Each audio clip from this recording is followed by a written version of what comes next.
We get praise, honor, and esteem to the Most High Yah by way of Yahuah HaMashiach. John 5:39.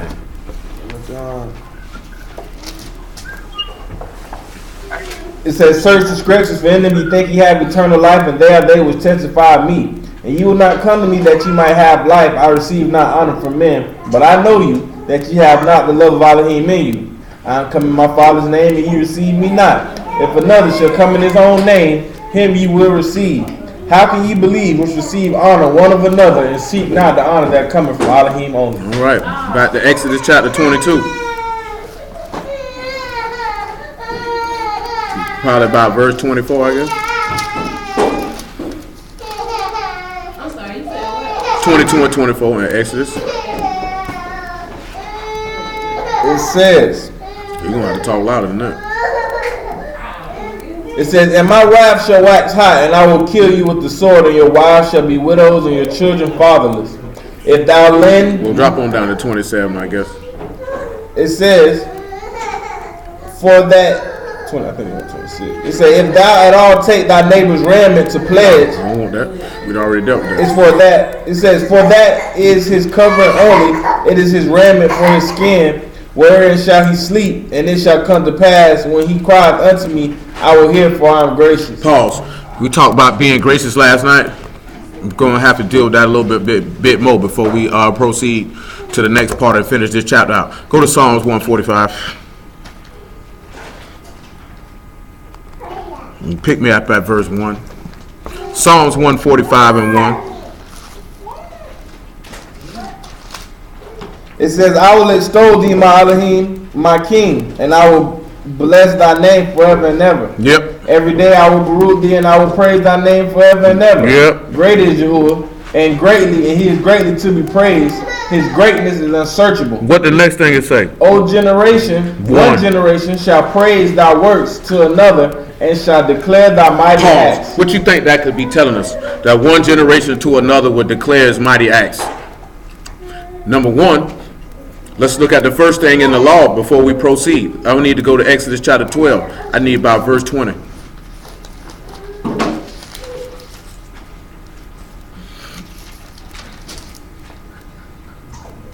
It says, ye shall eat nothing leavened in your habitations.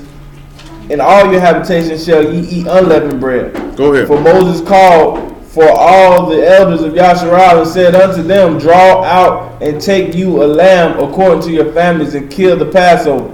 And ye shall take a bunch of hyssop and dip it in the blood that is in the basin, and strike the lintel and 2 side posts with the blood that is in your basin. And none of you shall go out at the door of the house until morning. Go ahead. For Yahuah will pass through and smite the Egyptians, and when he seeth the blood upon the lintel, and one on 2 sides of the post, Yahuah will pass over the door, and will not suffer the destroyer to come in unto your houses to smite you. Go ahead. And ye shall observe this thing for ordinance to thee, and to thy sons forever. Yep. And it shall come to pass. What will come to pass? When you come into the land which Yahuah gives you according to what he has promised. What did he say? That ye shall keep this service. Yep. And it shall come to pass that when your children shall say unto you, what they gonna say? What mean by this service? Why are we doing this? That ye shall say it is the sacrifice of Yahuah's Passover. So that means you would be declaring his mighty acts. So let me ask y'all a question. What would you be declaring to them? What would you be telling them?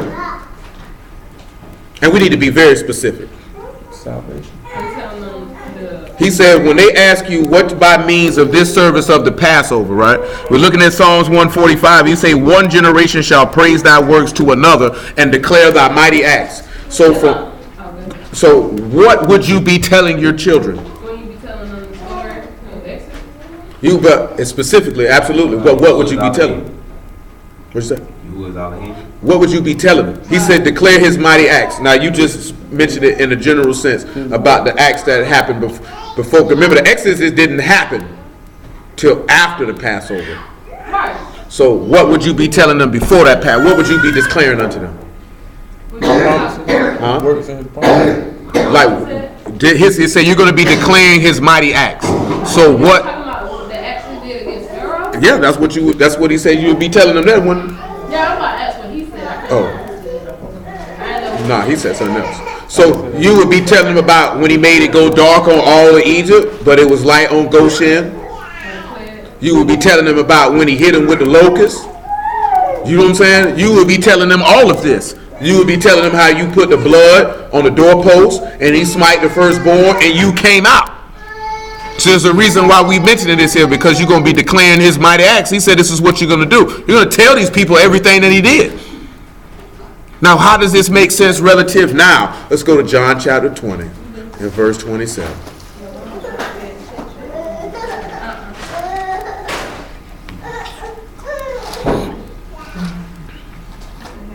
John chapter 20, verse 27. It says, then said he to Thomas, reach hither thy finger, and behold my hands, and reach hither thy hand, and thrust it into my side, and be not faithless, but believing. Why? And Thomas answered and said unto him, my master and my Elohim. Yahushua said unto him, Thomas, because thou hast seen me, and thou hast believed, brute are thee that have not seen and yet have believed. Pause. Wouldn't you think that if your children are asking you why you're doing this is because they didn't see it?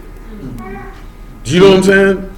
They didn't see it. You saw it, but they didn't see it. So you trying to impart unto them, but they able to believe in something that they did not even see. Do you know what I'm talking about? See, I mentioned this last night, right? I'm going to mention it again. What is in your heart will dictate what you do. There's no way around that. Do you know what I'm talking about? I don't care what a nigga say out his mouth. Say that as water reflective, he say so does a man heart reflect him. So your actions reflect your heart. When you do acts that are contrary to the word of Elohim, you have reflected in your heart that you hate him. You know what I'm talking about? There's no way around that. When you reflect in your actions the things that are pleasing to Elohim, you reflect that you love him. Do you know what I'm talking about? There's no way around that. When you show forth the righteousness of faith, like Abraham's ability to believe in Yahuah reflected the heart of faith that he possessed. You know what I'm talking about? The people asking for a king reflected in the heart of faith that they did not possess. You know what I'm telling you? They couldn't have possessed that based off what they did.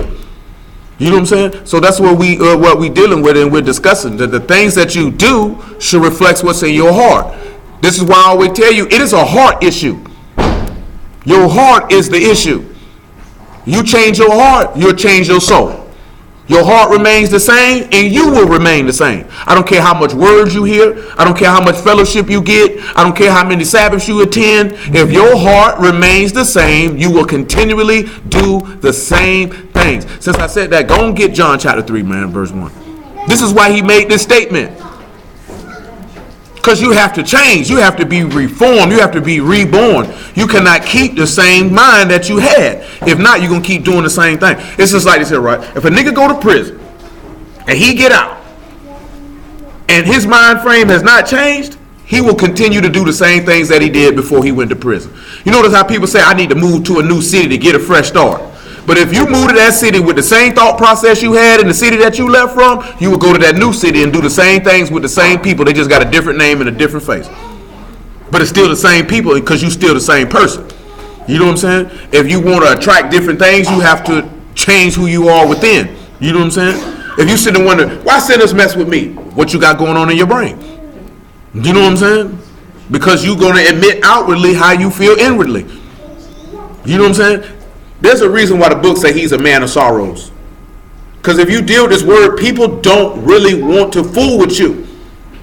And it's not nothing personal. You know what I'm talking about? It's just they feel uncomfortable because you're shining as a light amongst a crooked and perverse generation. And those people don't want that light to be shining. And it's not walking around talking about I live like this and I do this and Yahuah this and Yahuah that. Now, if you want to proclaim the name of Yahuah, by all means do so. I will not tell you not to do so. But you know what I'm talking about? But that doesn't necessarily mean that if you don't do that, that people will not be able to see the name of Yahuah on you. You know what I'm saying? I'm telling you? Because you have to look at that. So the next time I mention like this here, right? What it was I finished? I was thinking about something that slipped out my brain. Nevertheless, read on, sir. John 3:1. It'll come back. It says, there was a man of the Pharisees named Nicodemus, a ruler of the Yahudim. The same came to Yahushua by night and said unto him, Rabbi, we know that thou art a teacher come from Elohim. For no man can do these miracles that thou doest except Elohim be with him. Yahushua answered and said unto him, Verily, verily, I say unto thee, except a man be born again, he cannot see the kingdom of Elohim.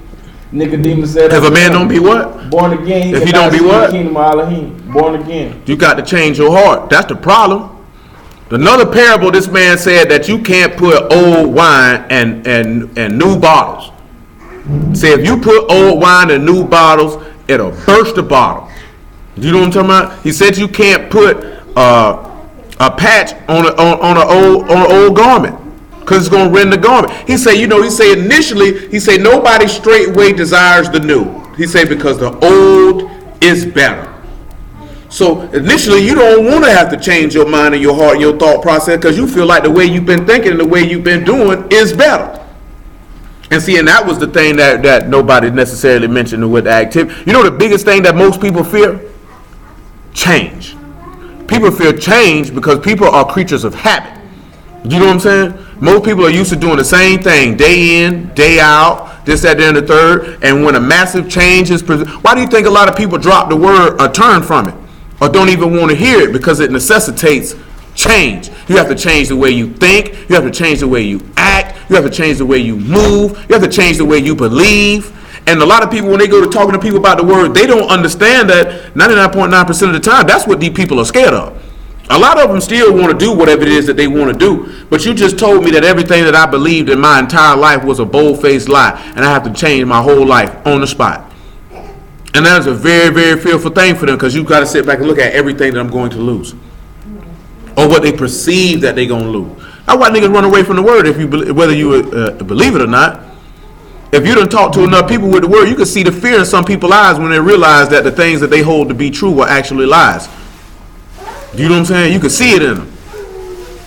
And they either respond in two ways. They either act, well, really three ways. They want to learn more, and then whatever they do after that is whatever they do after that. They act like they want to learn more, but they're really trying to figure a way to get up out of that conversation without being rude, or they just outright don't want to talk no more. You know what I'm saying? They just completely shut down, and I don't want to talk no more. My cousin husband did me like that one time. We wasn't even talking about the word. I seen his brain shut down. I knew, like, I don't want to have a conversation no more. Because it's causing you to face a reality that you don't want to face. Same way how niggas threw that EMP thing out there, but that wasn't causing people to face a reality they didn't face. That just caused niggas to panic. You know what I'm saying? Oh, well, all the lights gonna go off. All the lights gonna go off. I just seen that nigga Ryan Davis. That nigga said, you need to tell them hoes that made that video that I need to know where they live so I can throw all the cans of peas that I bought through their window because I done bought all this food. I said, this nigga is a retard. But you have a lot of people that went and bought a lot of stuff. Niggas kill me like, what are you preparing for? Like, where's your faith at in Elohim that every time somebody tell you something gonna happen, you niggas panic? Talking about you gotta prepare. But ain't nobody preparing to meet y'all though.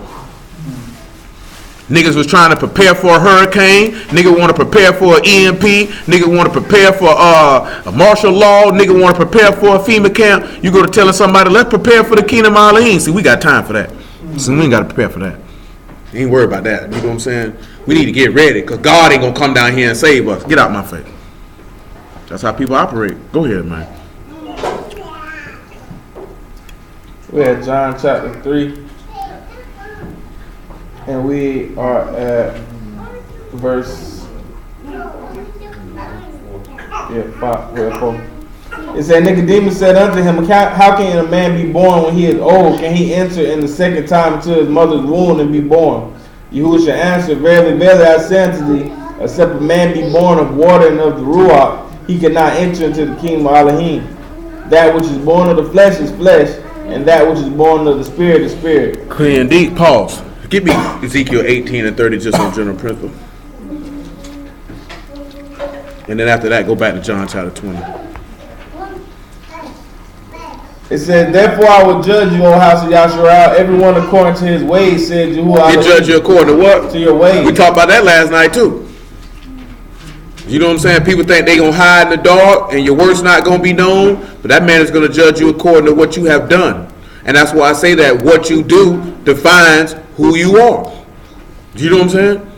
Because that's how he say he gonna judge you. And so if you wicked, then your actions will show that you wicked, and he's gonna judge you accordingly.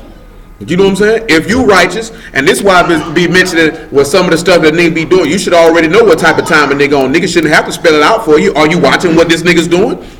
Do you know what I'm saying? That nigga actions is telling you all you need to know. Do you know what I'm talking about? Nigga can't tell me I'm a righteous man. And what planet, in what dimension, in what hemisphere, where, how? Not based off what you just showed me. That's what I told you before. That's a nigga saying he a hustler. Nigga ain't sold nothing.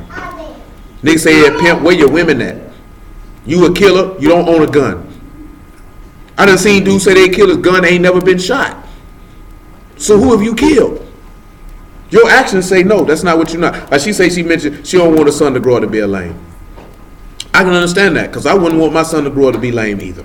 You know what I'm talking about? Straight up now. I mean, shoot. I ain't tell you no lie. There was a period where we were hoping, hey, boy, we was thinking, boy, I don't know, boy, my little cousin, man, we not sure.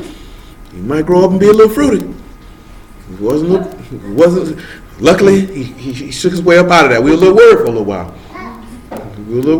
while. That's no joke. Am I lying, little more? We were worried for a little while.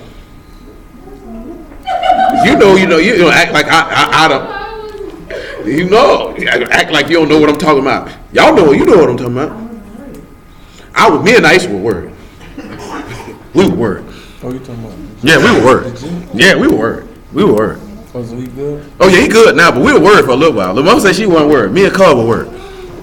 We were worried. He was doing certain stuff like, I don't know now. We gonna have to beat this nigga. Excommunicate him out the family or something.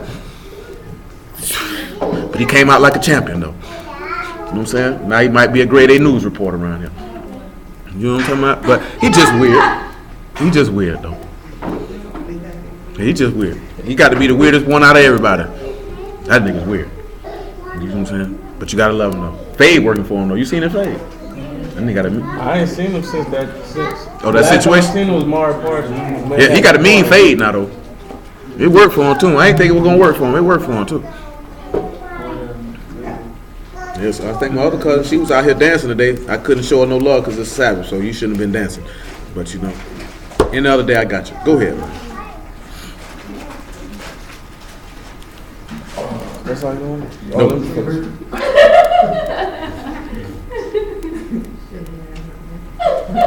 It says, I will judge your house, Yashua, everyone according to his ways, says Yahuah Elohim. Repent and turn yourselves from all your transgressions. Do what? Repent and turn yourselves from all your transgressions. Why? So iniquity shall not be your ruin. Won't be your destruction. Cast away from you all your transgressions. Do what?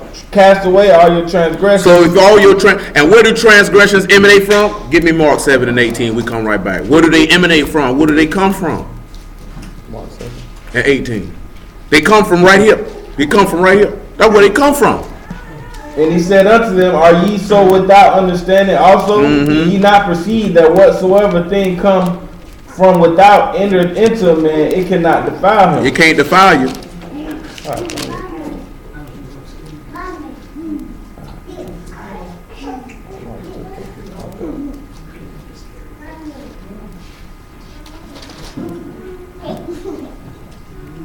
Because it entereth not into his heart, but into the belly, and going out into the draught, purging all meats. And he said, that which cometh out of a man, that which cometh out of the man that defileth the man.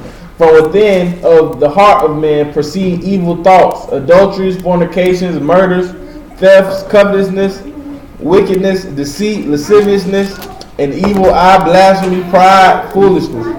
All these evil things come from within and defile the man. So that's the issue then. Anything that's going to take you contrary to the word is coming from within you. So if you cast away those thoughts, give me 2 Corinthians 10 and 3. You cast away those thoughts, you cast away your transgressions. You cast away your transgressions. As a matter of fact, after that, Isaiah 55 and 7. It says, for though we walk in the flesh, we do not war after the flesh. So don't. For the weapons of our warfare are not carnal, but mighty through Elohim to the pulling down of strongholds. What else? Casting down imagination. Casting down what? Imagination. What would your imaginations be? Your thoughts. And every high thing that exalted itself against the knowledge of Elohim. So anything that would, what is, and this takes you back to the flesh, lust against the Ruach, and these two things don't agree with one another. Because anything that lasciviousness, that lust, that wickedness, that adultery, all that type of stuff, that's exalting itself against the knowledge of Elohim. It's trying to lift itself up. You have to do the same thing that with a Mashiach did. You got to humble yourself under death and cast it down. Go ahead. Bringing into captivity every thought to the obedience of the Mashiach. So you have to make every one of your thoughts a slave to the word. And Isaiah 55:7 will finish that off. And then we come back to Ezekiel 18. Still got John 20 on deck.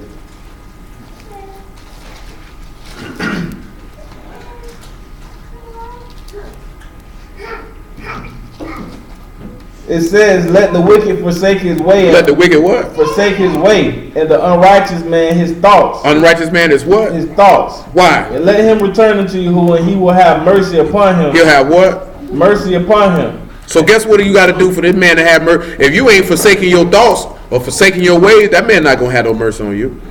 You know what I'm saying? And abide in the word for a season, and then succumbing to wickedness and that comes out of your flesh. Because we know Paul told us in Romans chapter 7, and this flesh dwells no good thing. Do you know what I'm talking about? So you have to constantly keep it under subjection.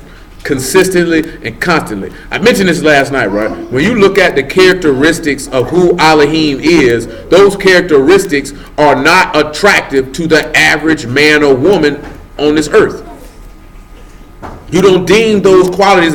People do not deem compassion and mercy to be attractive, only if it's along their terms. And people don't deem self-discipline to be attractive. People don't deem consistency to be attractive. People don't deem the firmness that he showed. Because we talking about Yah. If we look at everything that Yah says he is and what he's about, and how we mentioned last night, he said, you know, the world doesn't know him. He said, but we know you. He said, the world know us not because it knows you not. So the world could see the attributes of Elohim in you, say they love Elohim, but reject you. That's why the master said, he said, I proceed from my father. He said, if you knew that, you would love me.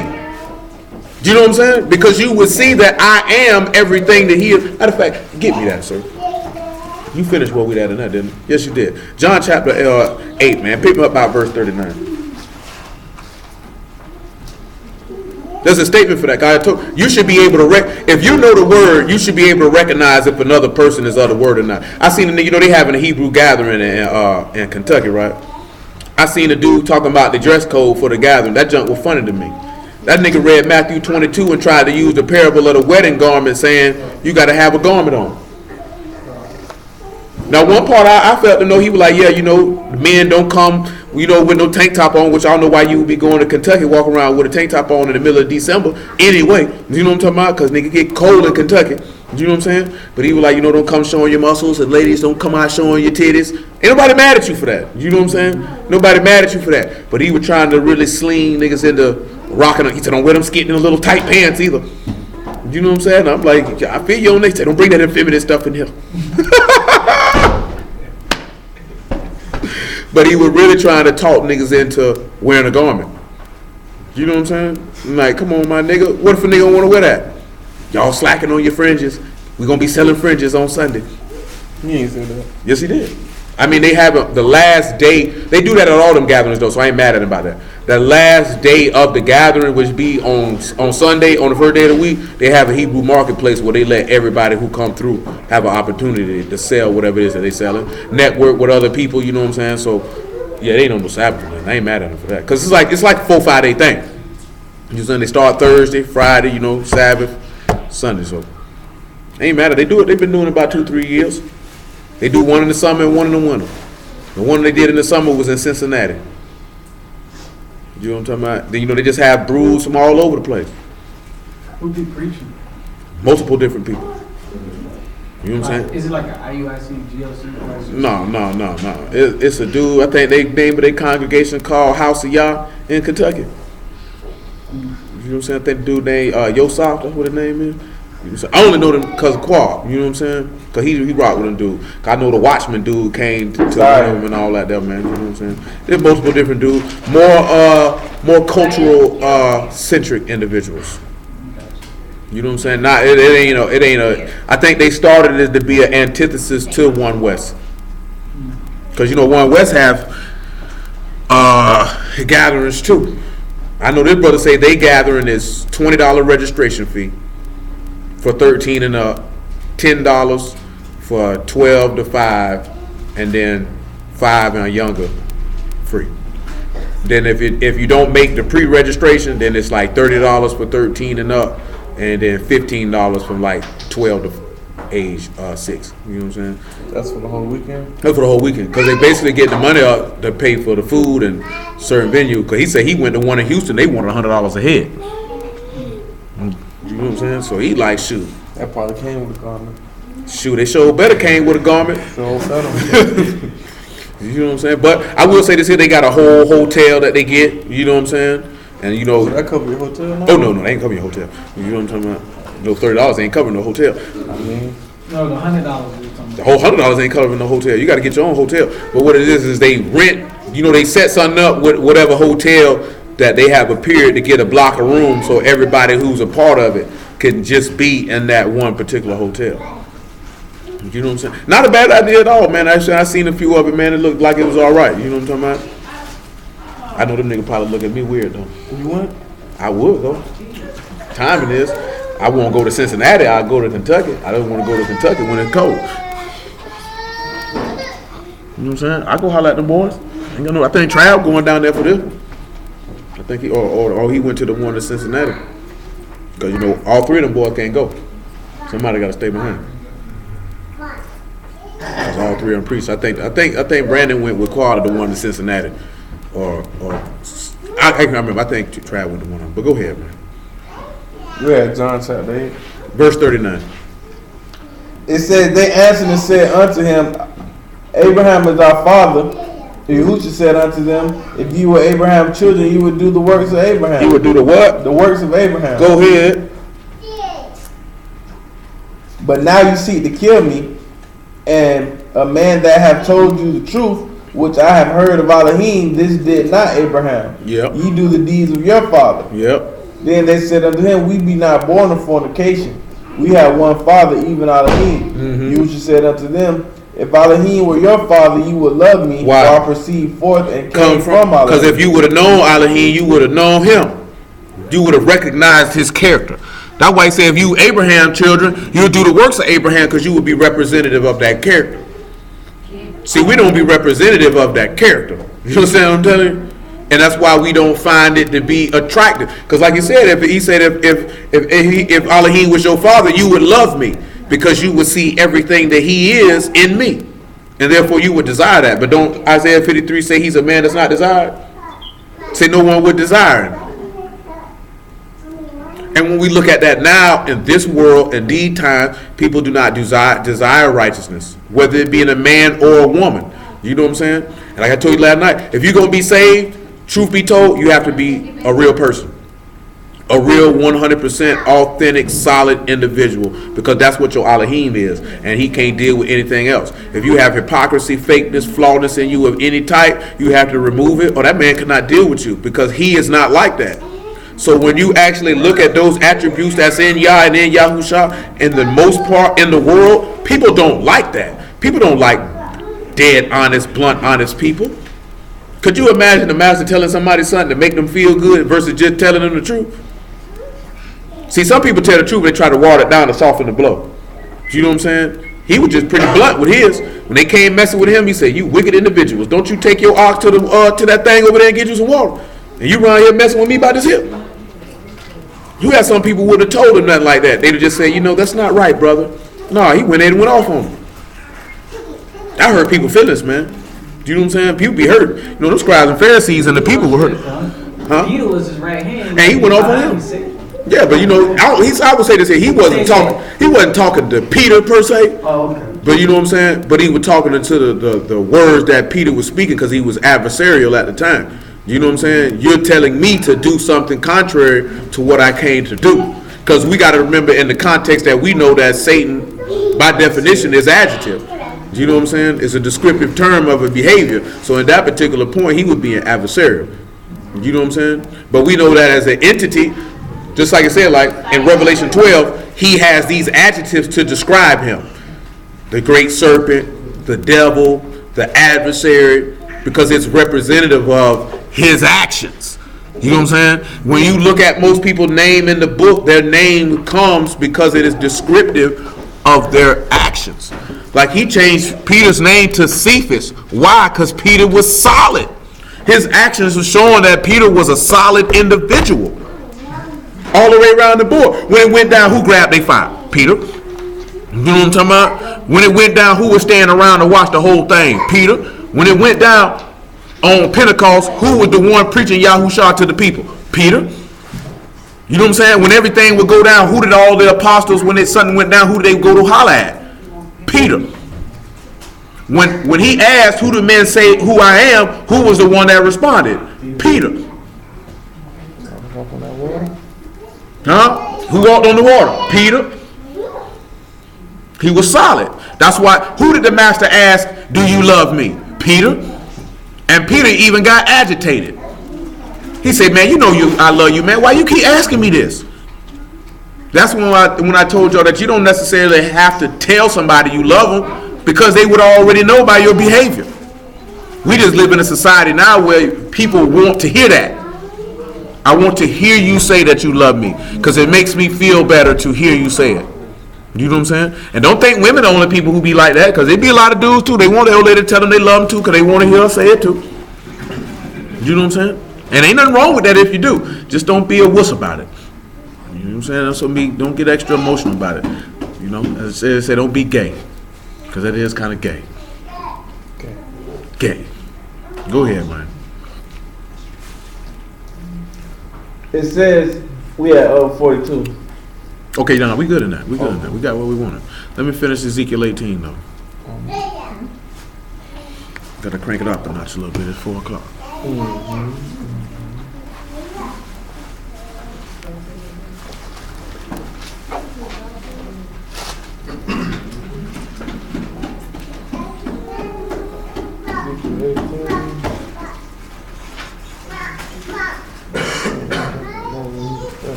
Get out that bag, boy. Get out that bag, boy. I see you stealing. Oh yeah, 24. No. What was that? 18 and 31. It said, cast away from you all your transgressions whereby ye have transgressed, and make you a new heart and a new ruach. For why will ye die, O house of Yasharel? For I have no pleasure in the death of him that died, says Yahuah Elohim. Wherefore turn yourselves and live. No, they got to sit down with that food. They cannot run around with that food.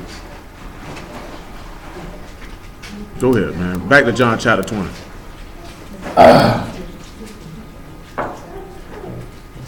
You stop at verse 27.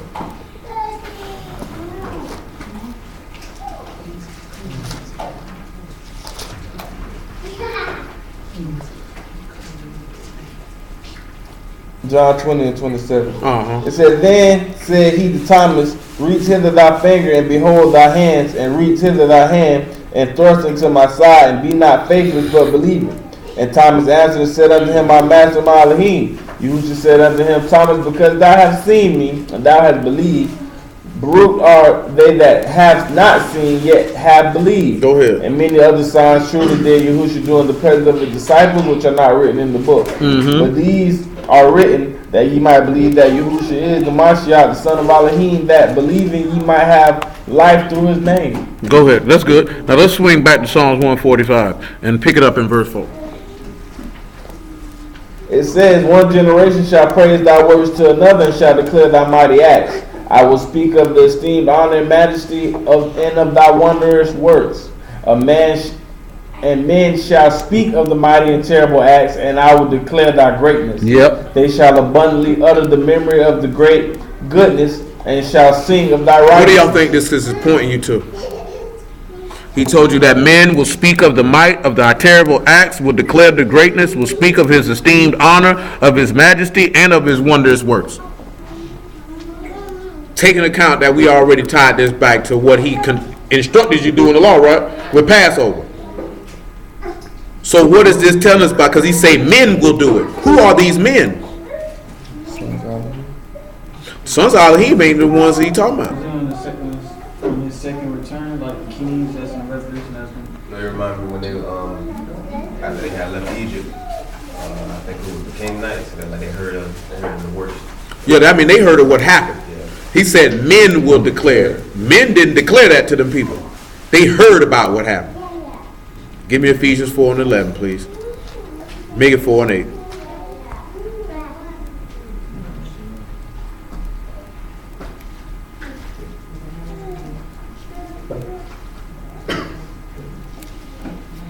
Yeah, there wasn't a single prophet or teacher or nothing that told Rahab about what happened in Egypt, or told those Gibeonites about what happened in Egypt. As you know, as the old saying goes, bad news travels fast. Ephesians 2. Nope, 4 and 8. It says, wherefore he said, when he ascended up on high, he led captivity captive and gave gifts unto men. Now that he ascended, what is it but that he also descended first into the lower parts of the earth? He that descended is the same also that ascended up far above Shamaim, that he might fulfill all things. And he gave some apostles and some prophets and some evangelists and some pastors and teachers for the perfecting of the Kadeshim, for the working of the ministry, for the edifying of the body of Mashiach. Now, didn't they say that these men would speak of the mighty and terrible acts and declare his greatness? So who acts, what acts would they be speaking of? Let's look at it in 1 Corinthians chapter 15 and verse 1.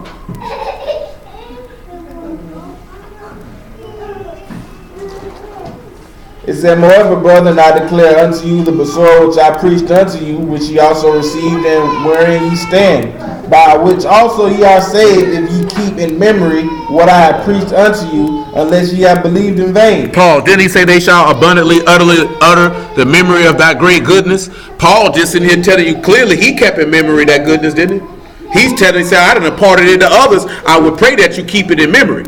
But let's look at the Hebrew word for memory here.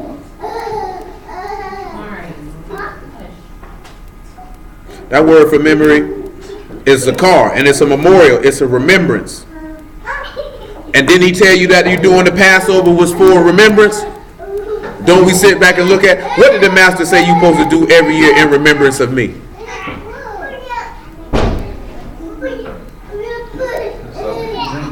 He told you to drink that cup and eat his flesh every year in remembrance of me.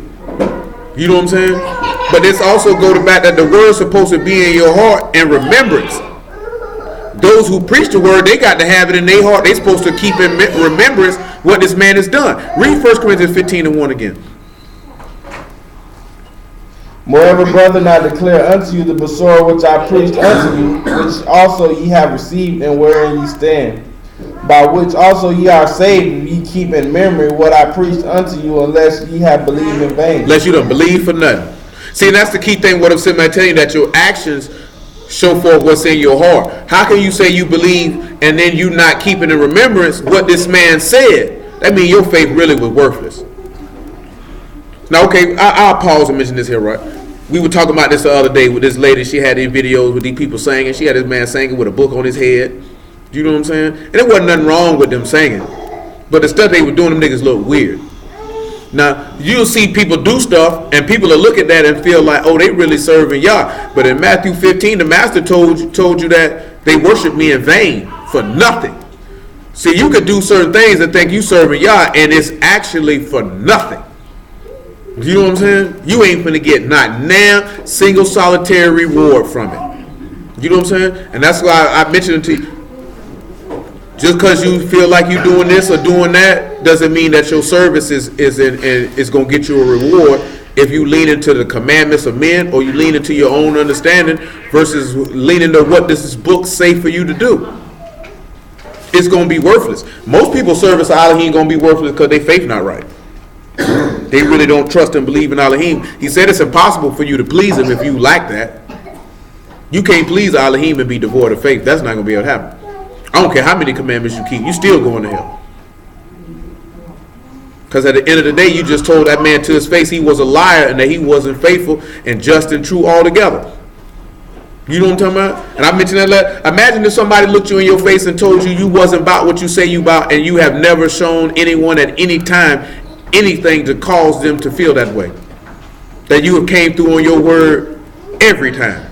Because y'all done came through on his word every time. I told you last night, that's what niggas like to scream.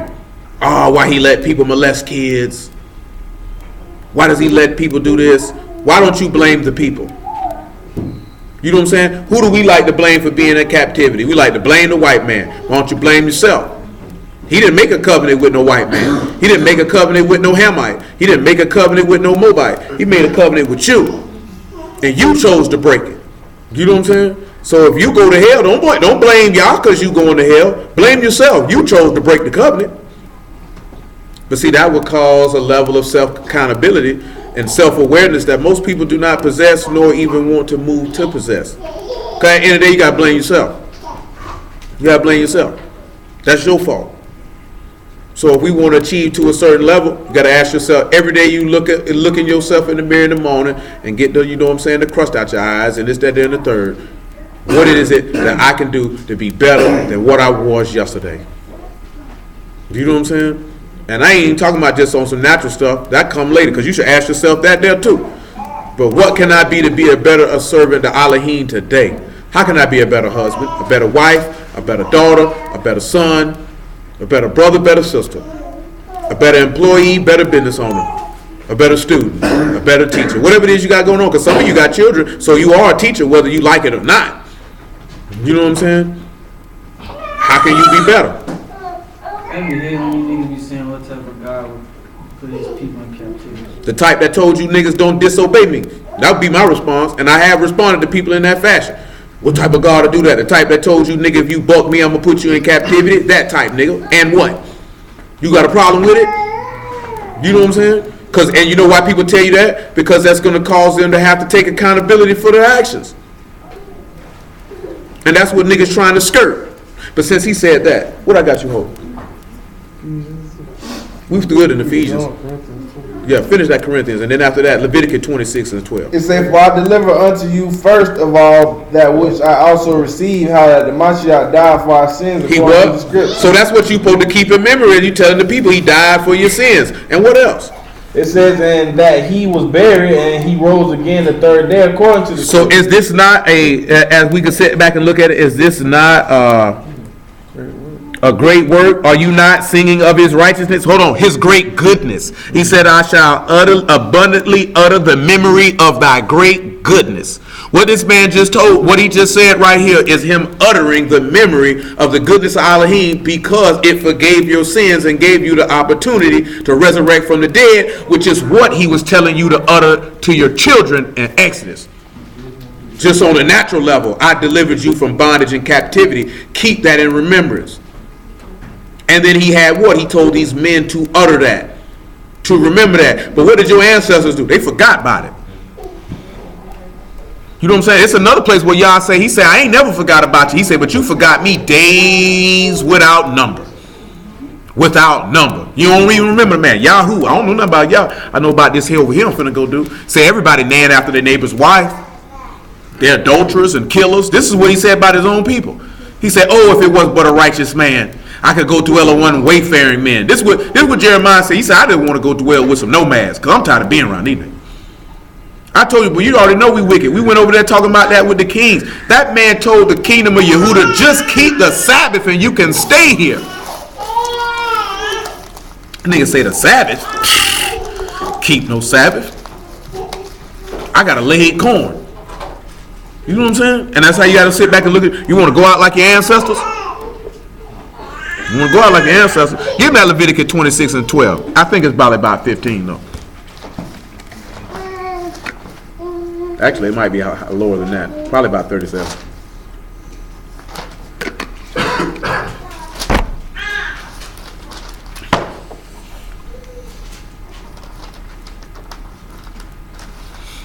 And believe it or not, this will tie to one of the things in the law in Exodus 22. Certainly will. Go ahead, sir. It said, I will walk among you and will be your Elohim, and ye shall be my people. Mm-hmm. I am Yahuah your Elohim, which brought you forth out of the land of Egypt, that ye should not be their bondmen, and I have broken the bands of your yoke and made you to go upright. That's the same thing that we talking about when you realize that Mashiach did that same thing. That he's broken the band of your yokes, that you should no longer be a bondman to sin. That you will be able to go upright. Because we can pull that in these epistle letters. We can pull that in Romans 8 and he's going to tell you that. We can pull that in Ephesians, he's going to tell you that. In Philippians, he's going to tell you that. That this is what this man came to do. You should no longer be a slave and servant to sin. Now you're supposed to be standing upright. So if we sit back and find ourselves a slave and a servant to sin, it's only going to tell us one or two things. Either we, just like our ancestors, and say it's better for us to go back to Egypt because there were cucumbers, leeks, and melons, or we didn't believe or trust in his salvation, or a combination of the two. Go ahead. It says, but if ye will not hearken unto me and will not do all these things I commanded, and if ye shall despise my statutes, and if your soul abhor my judgments, so that ye will not do all my commandments, but that ye may break my covenant. You see how that shows that your heart will dictate your actions? Because that's what he's pretty much telling you. That if your soul and your heart abhor my judgments and my ordinances, because if you hate it inwardly, it's going to manifest outwardly because you're going to break it. You're not going to hold on to it. That's what I'm saying. That's why we started with what defines you. Because what defines you is what you do. You know what I'm saying? If they tell you you're defined by being this, then that means they have seen a consistent pattern of action for them to make that assertion. You know what I'm saying? It's not a descriptive term as far as adjectives is concerned. You know what I'm saying? Like you mentioned, okay, he got nice shoes. That's very nice. That describes him very well. But that's not what defines him, though. You know what I'm saying?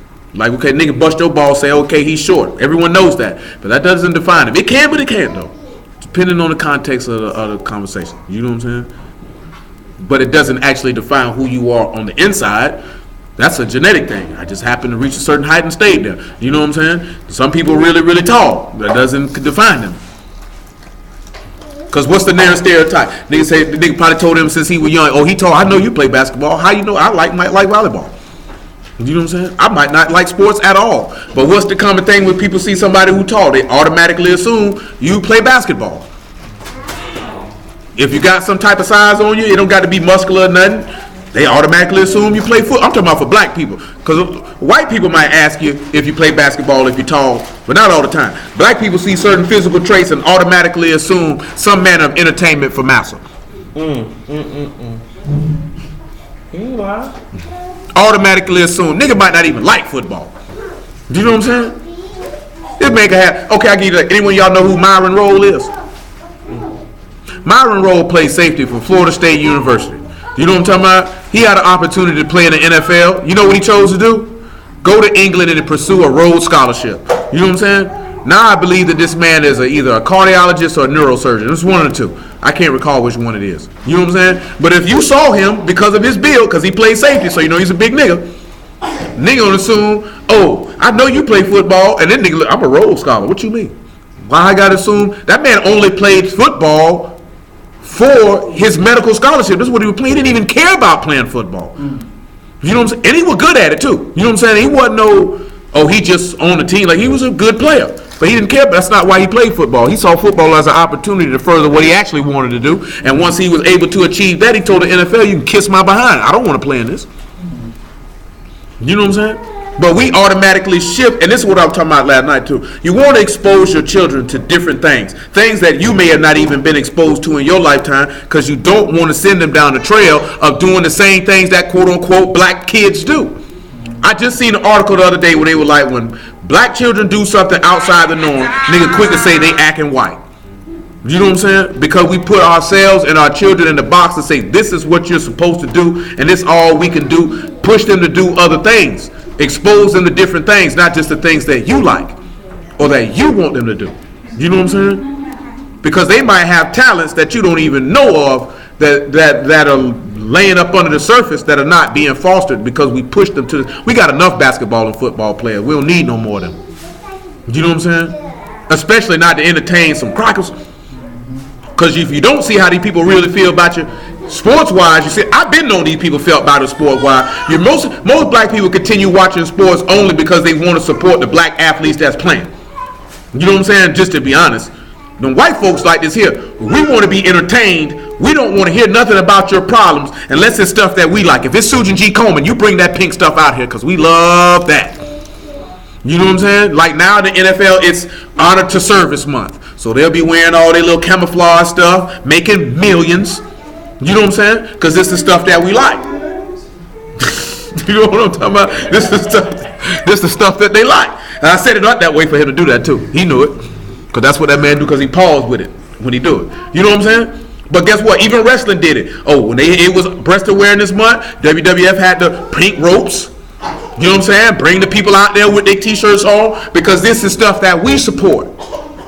But don't you niggas go to talk about stuff that we don't want to talk about, because you need to go in the back with that. And the first thing they tell you, you're making all these meetings. Look what that's patronizing and condescending to the day is long when somebody got to tell you, you don't do nothing for me, nigga. I got out here and earned this. You ain't did nothing for me. You know what I'm saying? I was in the gym lifting weights. I was in the room watching film. You know what I'm talking about? I put in that work. You didn't do anything. This is a contractual agreement. So therefore, I'm providing a service that you're compensating me for. You ain't gave me nothing. You know what I'm saying? You ain't doing nothing for me. Because guess what? If I wasn't here playing, you wouldn't even have no league. At the same token, I wouldn't have nowhere to play if you didn't create the league. Because I seen somebody say they're not business partners.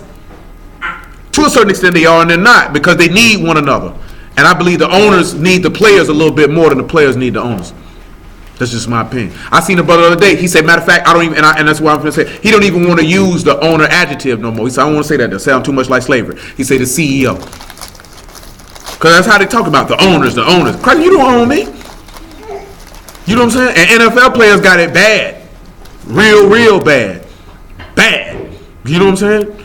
But all we see is the glamour. We push our children to break their bodies down for the entertainment of our oppressors. You know what I'm saying? And guess what ends up happening when they retire? They go broke. That's one of the reasons why, truth be told, them white folks in the sports agency world, that's why they were mad with Rock Nation when Jay created that. Because they were like, what you know about sports agency? His purpose out of his mouth, I can't say that 100% accurate because I'm not there. But his purpose is saying that they created that to teach athletes not to go broke after their career was over. You know what I'm saying? To set them up to where they could continue to have a legacy. For him, he said it was bigger than just signing contracts. They're trying to make sure that because if you look in the past, them agents don't care nothing about them athletes. They get they cut, you know what I'm saying, or whatever the case may be, and if them niggas go broke, them niggas go broke. They scheme them niggas out of money and all this, that, there, and the third, and he said he felt like, I want to create something to where my people are not getting screwed. You know what I'm saying? And truth be told, the nigga said it on the song in 2001, about a good 7-8 years before he did it. He said we got to go ahead and overcharge them for what they did to the Cold Crush and get back out of them what they've been getting out of us. But white people, they scared of that when they see a black man do that. And I'm finna come in and I'm gonna stand up for my people over here because I'm not gonna let you fleece them. So when you stand up and you open your mouth and say that, they get offended. I seen one of them say they need to ban Adrian Peterson. He's a child abuser because he whooped his child. He supposed to beat that nigga. He put his hands on his little sister. That's why he say he popped him. You know what I'm talking about? You seen the one with Papa John's? And that's what and guess what? He opened his mouth and the stock went down considerably. Because one thing that I heard a brother saying that's real though, these crackers act like your money don't count. So they feel like they can talk to you any kind of way and that you going to keep purchasing their product. But like some people say, it applies specifically because his video was hilarious. It's that mediocre pizza you selling. You know what I'm talking about? That nigga said medicine sauce. I said, godly. You know what I'm saying? I ain't gonna lie though. A nigga eat some Papa John's. It definitely ain't the first one on the list though. It's definitely not the first one on the list. You know what I'm saying? Most of the time, nigga buy Papa John's because they pop that Mint magazine open. They got a coupon. It took me, but guess what though? That white man felt like he could come out and say that, and it wouldn't be no effect. You know what I'm saying? And guess why Jerry Jones stood up and ran his mouth for the cracker? Because he owned 120 Papa John franchises. So then he like to say, you know, he's a good guy. He's a good American. I know he's good. Good American is quote unquote white supremacist. Yeah, definitely. That's good, Cole. That's what that means. You hear somebody say he's a good American, he a white supremacist. Sure is. What is a good American? You know what I'm saying? I done told you this before. I hope that Yahuah give me a chance for me to explain this to a Caucasian in a public setting. That you don't understand that this right here don't mean to us what it means to you. You know what I'm saying? See, when you say your flag, I don't look at that and say that's my flag. I don't look at that and say that's my country. You know what I'm saying? I do not identify with that personally. You know what I'm saying? And I never have. You know what I'm talking about? I caught record 8th grade when I stopped standing for that. Like we've been stopped doing that. You You know what I'm saying? And then the niggas try to flip it on the news. Kneeling is a sign of respect. I'm not kneeling nothing. But guess what though? Ain't nobody had no problem. Marshawn Lynch had been sitting down for it for years. And nobody said nothing. You know what I'm talking about? It was the fact that this particular black man said, I'm doing it on purpose for this reason. That's why it's a problem. You got the white folks, I'm not going to Jaguar Stadium. Screw the teal. Man, cracker, who cares? You know what I'm saying? You talking like this here, I know you probably at your house scheming how you can sleep with your cousin, your sister, your mama, or somebody. You know what I'm talking about? Commit some level of incest or some type of savagery. You know he ain't lying. Right. When you hear white people go to talking like that, they savages. And I ain't talking about savages how black people say savages, unorthodox savage. They like to do weird stuff. Stuff that ain't right. You know what I'm talking about? Because I've been living in the South for 37 years. These people are sick. You know what I'm saying? These people are sick. They're not normal. They're not like the rest of the nations.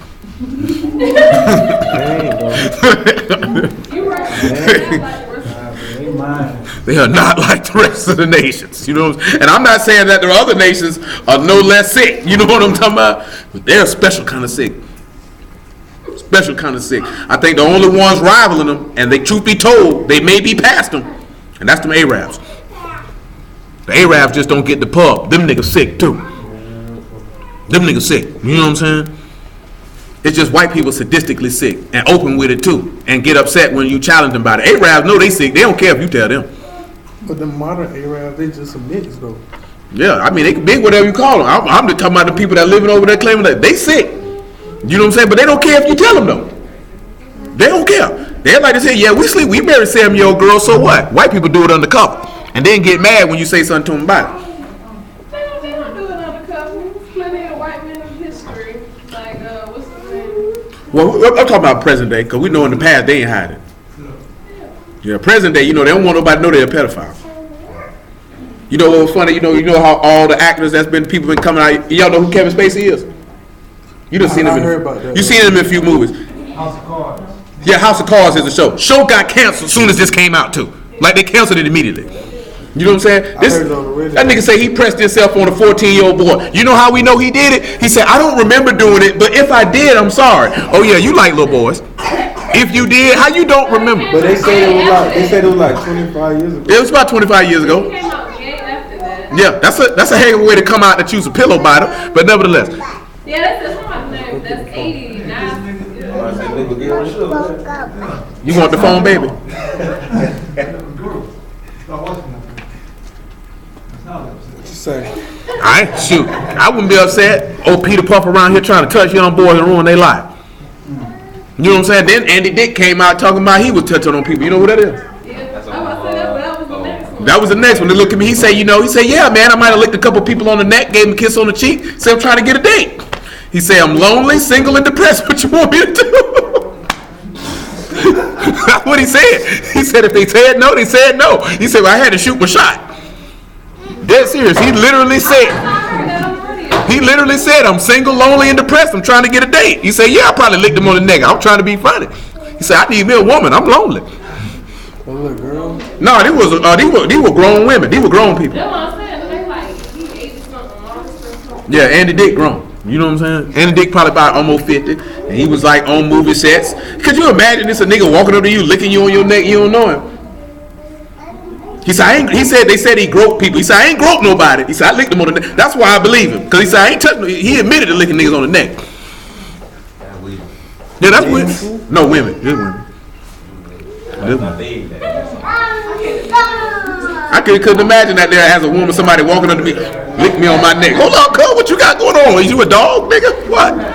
What's going on? It's crazy like that. Girls be used to that.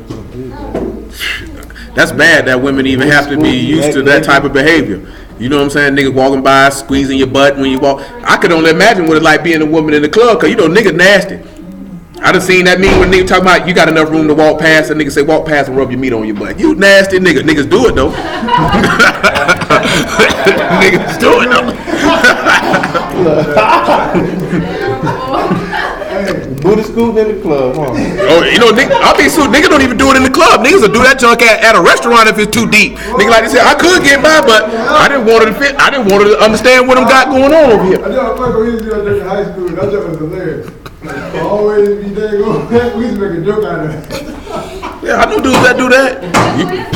Booty school. You know what I'm saying? Just like people be in the club or be in public. You didn't have to touch that woman, but you went ahead and, oh, my bad, I'm sorry.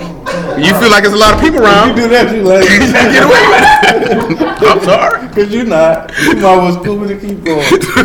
Some niggas do, but the only ones that say my bad, I'm sorry, the ones that got caught. You know what I'm saying? She's like, Rico, how you touch? Oh, my bad, I was just trying to get through. He tried to play it off. He's a pervert on the low, though. I had a homeboy do that joke to the teacher, but that joke was hilarious. Whoa. That joke was Y'all niggas nasty. Whoa. Oh, no. He put his hands up off her face. And off her hands, she said, that was hilarious. Yeah, like he'll go to get the tissue. People do some weird stuff out here, man.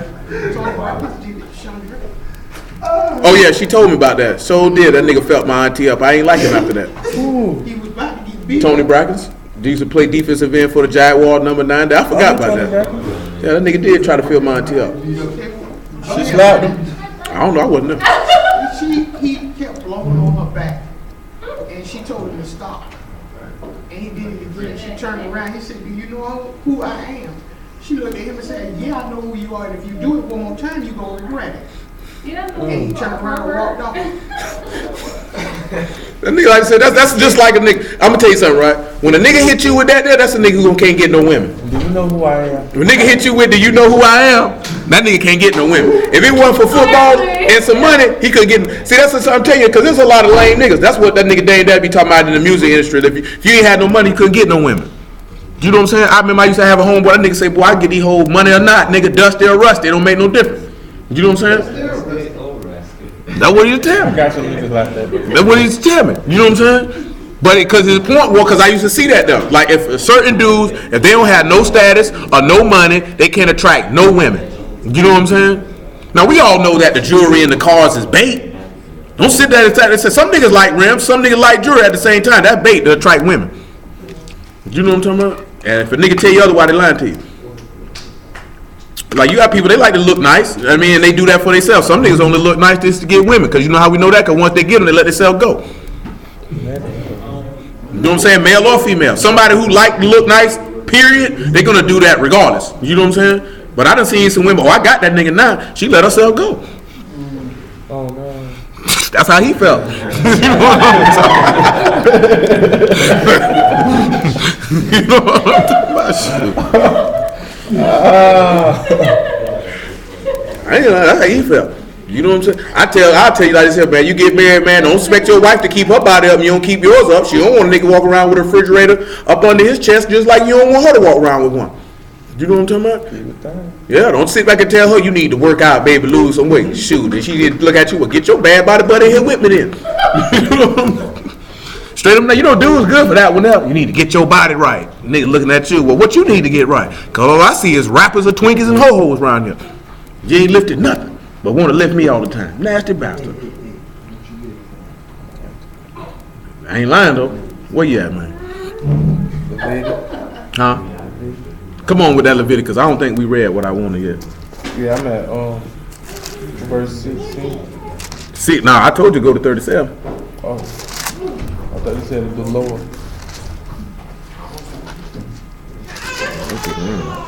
We had Leviticus 26 and 37. And they shall fall one upon another as if it was before a sword, when none pursueth, and ye shall have no power to stand before your enemies. And ye shall perish among the heathen, and the land of your enemies shall eat you up. They're going to eat you up. And they that are left of you shall pine away in their iniquity in your enemies' lands. And also in the iniquities of their fathers shall they pine away with them. And if they shall confess their iniquity and the iniquity of their fathers, if they should do what? Confess their iniquity and the iniquity of their fathers with their trespass, which they trespass. You know what he said? It's sometimes you have to remember that, right? Sometimes when you go to praying, you need to confess not only your sins, but the sins of your father's house and your people as a whole. Go ahead.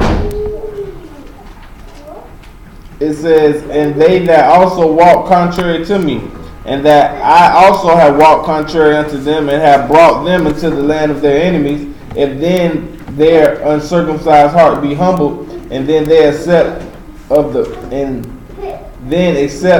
punishment. Keep that uncircumcised heart in your brain. Go ahead.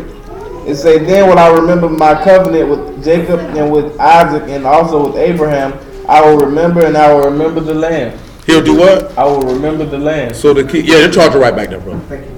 You know what I'm saying? So that's what you got to look at. You have to, that confessing of iniquity, and once you can confess the things that are sour in your inward parts, then you have acknowledged that you have a problem. Once you've acknowledged you have a problem, then you can take the steps to go about to fix it. You know what I'm saying? That's what we mentioned about looking at, okay, what are you fearful of? We might look at something further down, what are your weaknesses are? Because once you can identify that, what can you do to fix it? You know what I'm saying? Because now because if you can acknowledge it to yourself openly, then you can sit back and you could go about putting together a plan of how you can fix that. That's if you want to be better. Most people don't want to be better. You know what I'm saying? Like I seen a video of that nigga Fournette for the draft. You know what I'm saying? And just how he was talking. Like some people want to be great, so they willing to do the things that are necessary to achieve greatness. And greatness requires sacrifice, diligence, and hard work. You know what I'm saying? I mean, it's not a magic, a real complex recipe to achieve success and to be great. It's really just a mixture of what I just mentioned and consistency. You know what I'm saying? And I would say knowledge of whatever it is that you're doing. You know what I'm saying? That's all it really takes, and that just takes work and dedication. You know what I'm saying? You don't have to pay to be diligent. Being diligent don't cost you nothing. You know what I'm talking about? Knowledge don't cost you nothing. To a certain extent, don't really cost you. And some knowledge you can still get it and get it for free, and you got to pay for it. Don't cost you nothing. Don't cost you nothing to be consistent. It don't cost that sacrifice costing you something, but it's usually costing you something that you don't even need in the first place. And if we want to, and all of these principles are talking about what it takes to be saved, it don't cost you nothing. You just got to be willing to do that. But you know Kobe Bryant on that, man. I just was looking at that body on that nigga on that. What you was telling me, Jay-Z too? Jay-Z got some in that too? He was taking pictures and stuff. No, I read an article about that. Kobe Bryant on that. That's good. I support him. That nigga Kobe Bryant something else. But come on back to what we at? Psalm 145. Here your hydration. Just like I mentioned him, right? Because of this. Because Kobe and Michael Jordan, a lot of their teammates didn't like him. You know why they didn't like him? Because them niggas demanded greatness from them based off the work that they were willing to put in. You know what I'm saying? And that grates on people who don't necessarily want to put that type of work in. Because they weren't demanding nothing from their teammates that they weren't demanding from themselves. And everybody don't want that. You know what I'm saying? That's why when you sit back and look at it, I ain't never really understand it till I was probably about 30 years old. You know what I'm saying? That like my cousin used to tell me that, and people say you're intimidating. I never understood that because I'm skinny. How would I was looking at it as a physical aspect. But most people are intimidated of people of strong character or strong will, period. That's intimidating, especially if it's a woman. You know what I'm saying? Dude's really intimidated of a strong woman. You know what I'm saying? Strong woman, not in that stereotypical way that she loud and bossy, you know what I'm saying, and trying to tell a man what to do or be a man, but a woman that has conviction and is about something, stand for something. Dude's intimidated by that. Because most niggas is weak, and they try to be hyper masculine. You know what I'm saying? That's why when you see a lot of them brews, the nigga woman this, that's why people think you gay, because you trying to be a man too hard. Most of the niggas who overcompensate, there's something else, there's an insecurity laying up underneath that. You know what I'm talking about? You're the same way you say a woman, I'm not a whore. I don't do that. I don't know. She's probably the biggest whore you ever met. I don't do that. I don't do that. I don't see how them hoes do that. Because you doing it with them. That's why you couldn't see. Because you wasn't watching. You were too busy doing what it is that you do. You said that like I told you that before. No. I don't do that. Oh, I've heard plenty of women say, oh, I don't do that. Yeah. It come out of here, she do it all the time. Try to talk down. That's the worst thing in the world, a whore that want to talk down on another whore, because you don't want nobody to know you're a whore. And the sad part is, everybody done told me about you. So. Man, look, it was a chick I grew up with, man. Everybody knew she was a whore. She wanted to be with a nigga so bad. Nigga walked through the hallway, everybody feeling her up. She see me, now she wanted to have them niggas stop her. Don't try to be a lady for me, nigga. Keep being what you been being. Nigga, I stay across the hall from you, nigga. I already know what time it is. Don't play with me like that. Them be the chicks when you're young, they make you mad. You want to be a hoe with everybody else. Then you want to come over here talking about, let's settle down. You better settle down and meet Jesus. You know what I'm talking about? Because I can't help you out. Oh no, you can't get passed around like a Newport in the hood and think somebody gonna go ahead and take you and put you on the wall. Oh yeah, I mean they didn't care back then. You know what I'm talking about? To be honest, because they were wiping hoes back then. Don't think it's a new thing. They've been doing it. I just couldn't do it. You know what I'm saying? Not at no 16, 17 years old. Oh no. Oh no. Not me. But when you get older, you don't know. You can have a reform though. Yeah, you could, but truth be told, if you know whole tendencies, you'll spot them. It's just whether she reform. It just all depends on if you're willing to accept it or not. But reform is reform. Yeah, it may be reform, but you know, don't nobody want to be the dude walking in the mall with a chick and niggas go to snickering and pointing. Like they say, I done seen a dude walk up and say, boy, your old lady, cause woo! I'm like, God. But the nigga didn't know, like the nigga was widow. You know what I'm saying? That nigga was crushed. You know what I'm saying? It happens though. Now, I mean, if a woman's been a whore, that's not no issue. It's just, can you deal with it? If you can't deal with it, then shoot, don't talk to her. Because, you know, most men feel like this here. If you ask a woman how many men she been with, niggas usually add 5 to 10 to that number because they feel like she lying. I feel like as long as she reformed, it's straight. Yeah, I mean, it all depends on the individual. It just depends on the person. Every dude can't handle that. You know what I'm saying? If this chick come up and say, yeah, they used to run trains on me back in the day. Oh, no, I ain't talking about that. You can't. A hoe is a hoe. It doesn't matter how she got it, whether she took 10 at one time or 10 over 2 weeks. She's still right. I'm saying at the same time, even if she don't tell you that and she reformed, you wouldn't know. Oh, you would know. Eventually, it always comes out. It always comes out. It always comes out. A lot of women don't like to talk about it. That's the first thing a woman will scream. My past don't mean nothing. You should love me as I am. She find out that nigga been with. It's kind of double standard, because a woman to sit back, if she hear a dude been with 80, 90 women, she look at it as he's sexually experienced. He'll be able to please me, and she don't care, as long as he ain't got no bunch of children. Do you know what I'm talking about? On the flip side, if a dude hear a woman done been with about 40, 50 men, he be like, I'm straight, baby. Why you want to marry me? Why I got to be your man? Why I couldn't be number 51? You know what I'm saying? That's how dudes feel though. Dude feel like, why you want to try to settle down with me? That's if she's an active hoe. Now if she's retired, that's different. Then you just you just gotta retire. If you gotta retire, it's just if you can deal with it. Every man can't deal with it. You know what I'm saying? Everybody can't. That's an individual thing. That's no different if you with somebody and they cheat on you. I can't tell you. If you can deal with it, shoot, stay with them then. If you can't deal with it, leave them alone, because you're going to keep throwing it in their face. You know what I'm saying? Just leave it alone. If you can't deal with it, go on about your business. You know what I'm talking about? Everybody can't deal with everything. And people are like, you should deal. Shoot, don't tell me what I should deal with. Nigga, I don't like it. I don't like it. That's real. And there ain't nothing wrong with saying that. Ain't nothing wrong with that. It's just give that person that option. Don't take it from him later if you done had that conversation. You know what I'm saying? I had a nigga tell me, he said he asked his old lady this, that, and the third. He said, you know what? Some of her activities were borderline whorish. He said, but I was willing to accept it.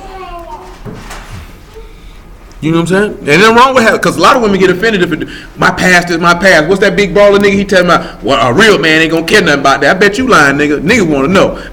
Let's be honest with it. Nobody wants to marry the neighborhood hoe. Nobody want to turn around and I married this woman and she was the bust down in the neighborhood. Nobody don't want to marry her. That's what they do. I had a chick I went to school. She went to different high schools, so her reputation would not follow her. But all she did was build up a reputation at that school, and there it is. Gone to the next. That's what I'm saying. That's the difference between reform. You could have wanted to change and start a new leaf and really do. She didn't want to start a new leaf. Everybody had done been in that butt, so she wanted to go somewhere else where ain't nobody know that butt.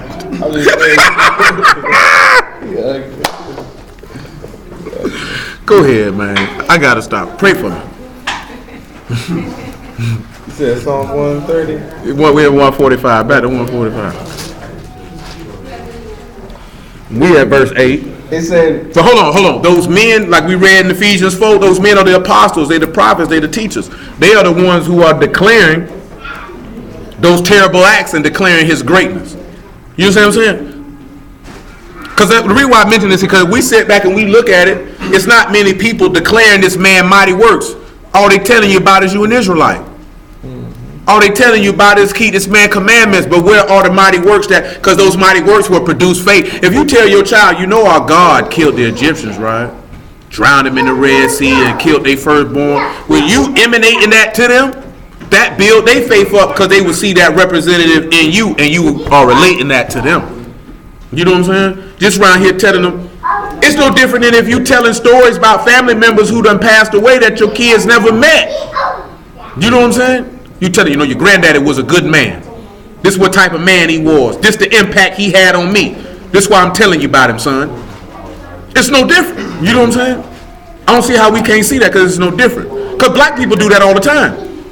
They tell the grandchildren, you know what I'm saying, about a relative who passed whom they never met.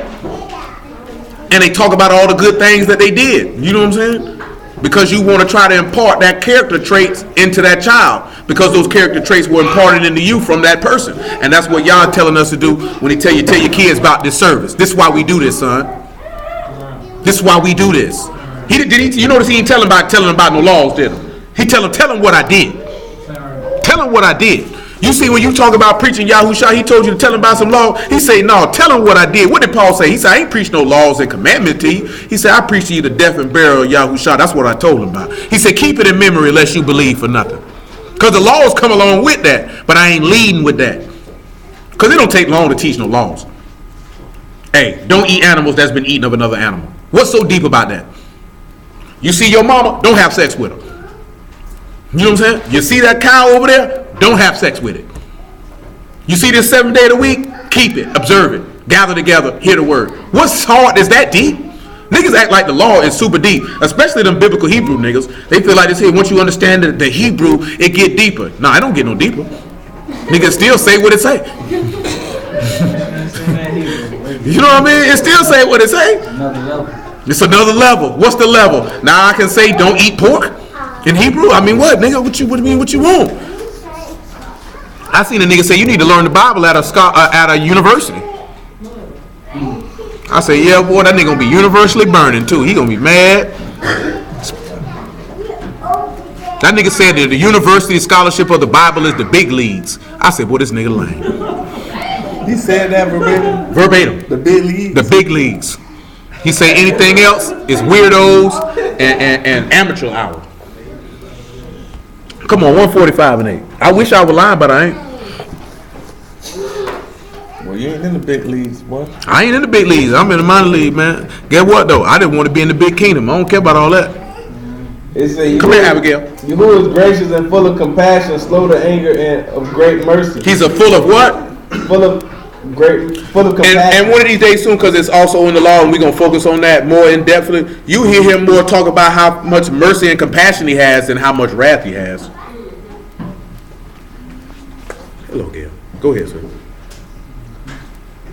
It says Yahuah is good to all, and his tender He's good to mercies who? To all. Pause and go to Matthew. What it is? That's Matthew chapter 5 or 6, where he talk about he let the rain shine on the just and the unjust. He good to everybody. That don't mean everybody gonna get in the kingdom, but he good to everybody.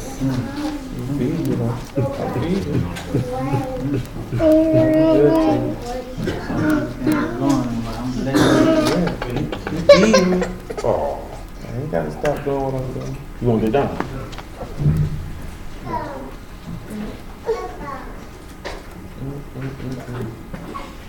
What is it? 5 and 37? You said that, or 5 and 33? It might be chapter 6. I'm not sure. No, I was going to see. 5 and 33.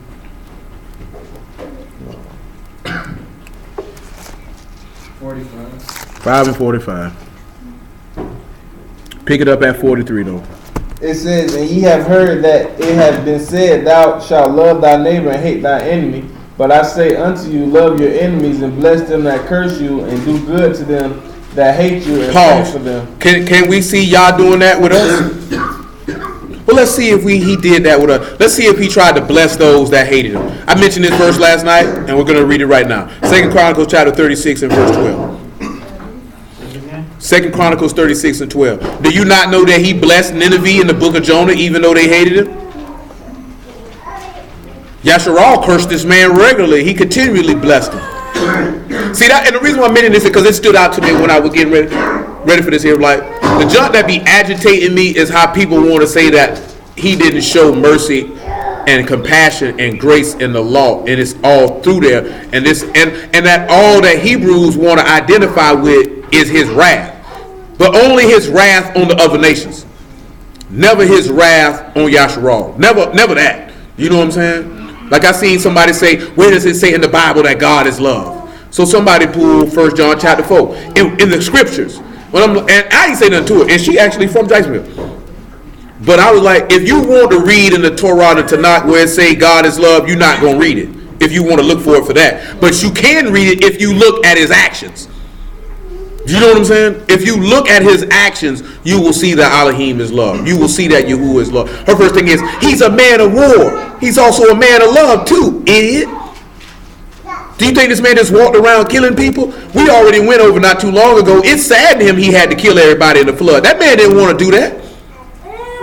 Do you know what I'm saying? Like, they act like y'all just standing there itching. I'm ready to kill this nigga. Do you know what I'm saying? We just read in Ezekiel 18, he said he have no pleasure in the death of him that died. But nobody want to talk about, now you know what most of us, nobody don't want to pay attention to it. Yeah, we talk about this man gonna send you to hell. We also talk about it mercy quite a bit. If we talk about the death, burial, and resurrection of Yahushua on a consistent basis, then what do you think we talking about? That's what it is. And the reason why I say that is, if a nigga say, oh, he preach about it going to hell, because you going. Because that's all you hear. Because you can't hear going to hell if we always talk about Yahushua. That means that's not the only thing we talking about. That means we talking about the compassion and mercy and love of Elohim if we talking about him. You just don't want that love, mercy, and compassion on his terms. You want it on your terms. See, that's what a lot of people's problem is. People really get mad at you when you don't do things on their terms. You know what I'm saying? Then it's a problem. Oh man, that nigga ain't this, that, there, and the third. Because I ain't let you do what you wanted to do. What you wanted to do was idiotic. Didn't make logical sense. You know what I'm saying? And even if it did, guess what? And I'll tell you this, if you make a decision and it turns out not to go, ain't nothing wrong with say, hey, I made that choice. It didn't work out how I thought it was. You know, we're going to learn from it. Because at some time, and guess what? Every decision you make may not necessarily be the best decision. You just have to be willing to make a decision and live with the consequences that come from it. And if it doesn't work out how you want to be able to acknowledge it, change it, push it, and move on. You know what I'm saying? And you have to realize in a lot of situations when you make decisions, everybody's not going to like it or agree with it. But if you're in that position, you got to make a decision. You got to roll with it. You know what I'm saying? You got to roll with it. A lot of people can't do that now. Sometimes you got to make a decision. You see a nigga can't scared to make a decision, shaky about making a decision, you ain't dealing with no fool man. You know what I'm saying? Because you can't be like that, man. You got some people that made a decision and it looked like it didn't work out and it worked out swimmingly. You have people who made a decision look like this was the best way to go and it fell apart. But it's okay. You know what I'm saying? That's life. You just learn from it how it went, but you got to make a decision. Can't be be worried about. You just got to be firm in your decision making. When it come down to sinning or not sinning, that's a no-brainer. You know what I'm saying? But we talking about this in life period. You're going to have to make decisions. And you got to be able to live with it. That's why a lot of people don't take risks, because they don't want to live with their decisions. Then some people make stupid decisions and then blame other people because they're stupid. Don't be that person. Go ahead. 2 Chronicles 36 and 12. It says, and he did that which was evil in the sight of Yahuah, his Elohim, and humbled not himself before Jeremiah the prophet, speaking from the mouth of Yahuah. And he also rebelled against King Nebuchadnezzar, who made him swear by Elohim, but he stiffened his neck and hardened his heart from turning into Yahuah Elohim Yasharal. Go ahead. Moreover, all the chiefs of the priests and the people transgressed very much after all the abomination of the heathen, and polluted the house of Yahuah which he had hallowed in Jerusalem. And Yahuah Elohim, their fathers, sent to them by his messengers, rising up at bedtimes and sending. B times, not bedtime. B times and sending because he had compassion on his people. He had what? Compassion. That means he had mercy on them. And that means, you notice that when he say B times, that means he sent them a lot.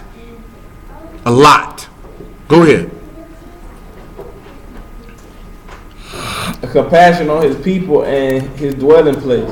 And they mocked the messengers of Elohim and despised his words and misused his prophets until the wrath of Yahuah rose against his people till there was no remedy. Wasn't nothing going to be able to stop it.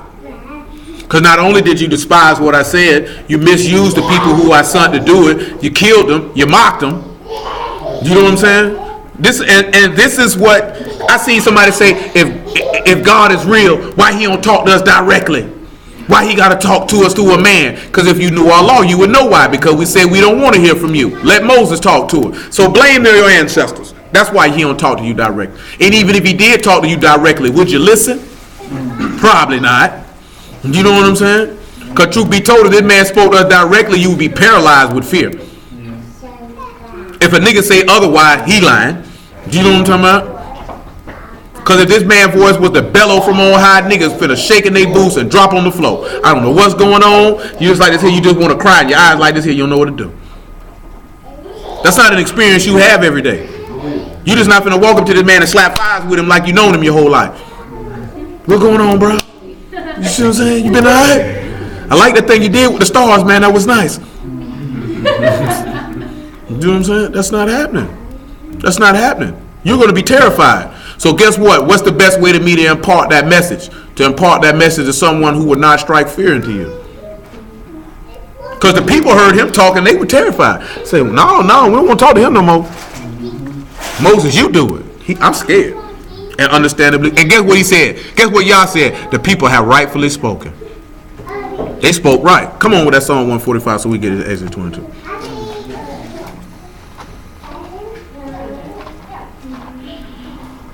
You're in verse 8. No, actually you're in verse 10. It says, all thy works shall praise thee, O Yahuah, and thy Kalissim shall baruch thee. They shall speak in the esteem of thy kingdom and talk of thy power. See what we're talking about? What's the esteem of his kingdom? This is eternal life. What is his power? It's Mashiach. That's what you're supposed to be talking about. You know what all these niggas want to talk about? When Babylon fall. These niggas so dumb that because, what's that lady name? The man. Wendy Williams. Because she fell out. These niggas say, oh, that's a predictive programming that Babylon is finna fall. I'm dead serious. Because she was dressed up. That's what they got. See, she was dressed up like the Statue of Liberty. It was predictive programming. She would go. One chick says, don't say demons ain't real. Now she did look like she saw something. Like she saw death. That's what I got from. I don't say. She said she was high. She was trying to keep up composure. Yeah, you know. She was just hot. Yeah, I know that's what she said. Somebody said how she overheated or whatever. I ain't getting all that. But like from things I done seen where people like when they finna get ready to die, that's how her eyes got. Like when I say see death, like I'm finna die. You know what I'm saying? Somebody else was like, oh, she seen a demon. How you know she seen a demon, nigga? Was you in there? Was you in her eyeballs, nigga? How you know what she seen? But them niggas say, bro, it predicted programming. See, she got on the Statue of Liberty outfit and she fell because they trying to let you know that America is finna fall. I say, boy, you niggas is too deep. Wow. You niggas too woke, huh? They too woke. Yeah, right. Reaching. The niggas say, see, the Most High ain't playing. She fell out on Halloween. You mean to tell me you think he waited to make her fall out on Halloween? She been wicked for 45 years, nigga? It ain't like she dropped dead. You know what I'm saying? Nigga fell out. Okay, she died. She passed out. Oh, that's up. That's programming. Right. That's the Most High wrath because she passed out? Because she passed out. Now, She would have died. Dead. I ain't saying you can still reach, but I'm saying it would have even. Oh, if she dropped dead, I'd have known y'all killed her. Yeah, I would have knew you killed her, but at that point, you trying to put y'all in it because she passed out. Shoot, ain't no doubt about that. She passed out dead. Yahuah had a hand in that. That's what I'm saying. That's without question. Other than that. I mean, niggas pass out every day, B. Every day. That joint, like I said, I see talking about these people in the truth, they ain't right. They laughing at Wendy Williams. Yeah, nigga laughed at her. She a sinner. Why wouldn't I laugh? And you know why I can say that? Because the book say I will laugh at you when your fear come and mock when your calamity come. He may have been laughing at a dumb nigga. That's what I mean by people don't know. Some people, they don't know how he work. Because if you contrary, he ain't looking at her. Oh, my child has fallen out. Let us go and heal her. You know what I'm talking about? Look at that dumb hoe. Oh my God. I'm just saying though, the text says repeatedly that he laughed at the wicked. It says children, no running and no playing. Sit down and be quiet. Y'all do know the book says this repeatedly that he laughed at the wicked. You know what I'm saying? So, he could be laughing at Tyrese too. Tyrese is an adulterer. Tyrese has been married and divorced and has remarried again. That's not even talking about anything else. Now, is the situation what he dealing with it? Is it funny? No. Absolutely not. Was that nigga facial expressions funny? Absolutely.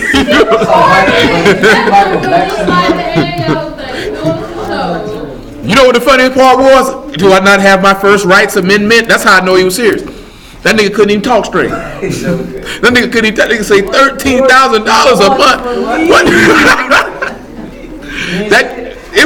that was his situation is not funny. I seen The situation is not funny. music video he posted. Oh yeah, they killing this nigga. But you know the internet gonna do that. You can't put yourself out there like that.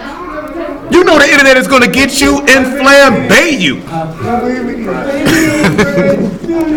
You can't do that, but it pain serious though. You can't never mock a man because he crying because he upset because he can't see his daughter. You know what I'm talking about? Yeah, but that's why I didn't know if he was serious for one. Oh, he was dead serious. That's sad. I told him he couldn't care. That's enough. He was dead serious. I'm like, You trying to get some wood? You What? advocating?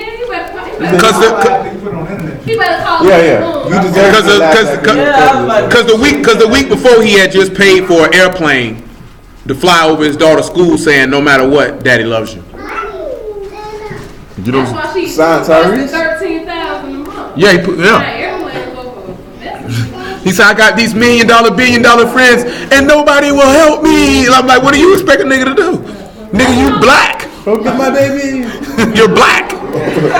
Your billionaire friends don't care nothing about you, nigga. That's why he's trying to get on Fast and Furious. $13,000 a month child support ain't nothing nice, boy. That almost $200,000 a year. That's what I was just saying. $3 million?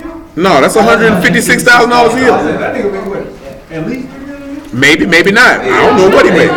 You don't know his pocket. Yeah, that don't mean he getting paid from. I don't know how movie works as far as getting royalties is concerned. You know what I'm saying? I bet they was negotiating. I mean, I don't know how that works. I don't know how much money nigga make. I don't care. But you know what I'm saying? But clearly that nigga like his hip. Hey, I'm gonna be honest with you though. We be seeing these niggas on TV and we be assuming these people got money. Cause a lot of the times when them people be reporting about the money them niggas be making, them people be lying. Cause them niggas really don't have that type of bread. Cause a lot of times they say what somebody's net worth is, and net worth ain't nothing but all your assets combined. That doesn't actually mean you have that amount of money on hand. You know what I'm saying? Like when a lot of times when they say like what Bill Gates' net worth is, that's factoring in the stock price of Microsoft. That ain't necessarily mean he has $56 billion cash sitting somewhere. You know what I'm saying? Because if that stock price go down, Bill Gates broke. He may have cash, but if that stock price go down, he's done. Yeah, he probably ain't the top 10 or whatever. It ain't gonna be no top 10. That junk will wipe out because most of them people they had they wealth tied into that. You know what I'm saying?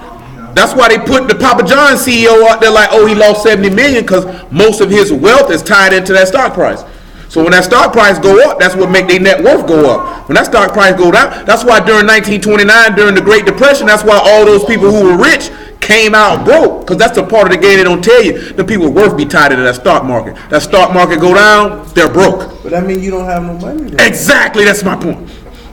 Why are we talking about that? I'm talking about people got real money. I ain't talking about stock market money. I mean, most of those people who you hear talk about who are really, really wealthy, their money is tied into the stock or the company that they own.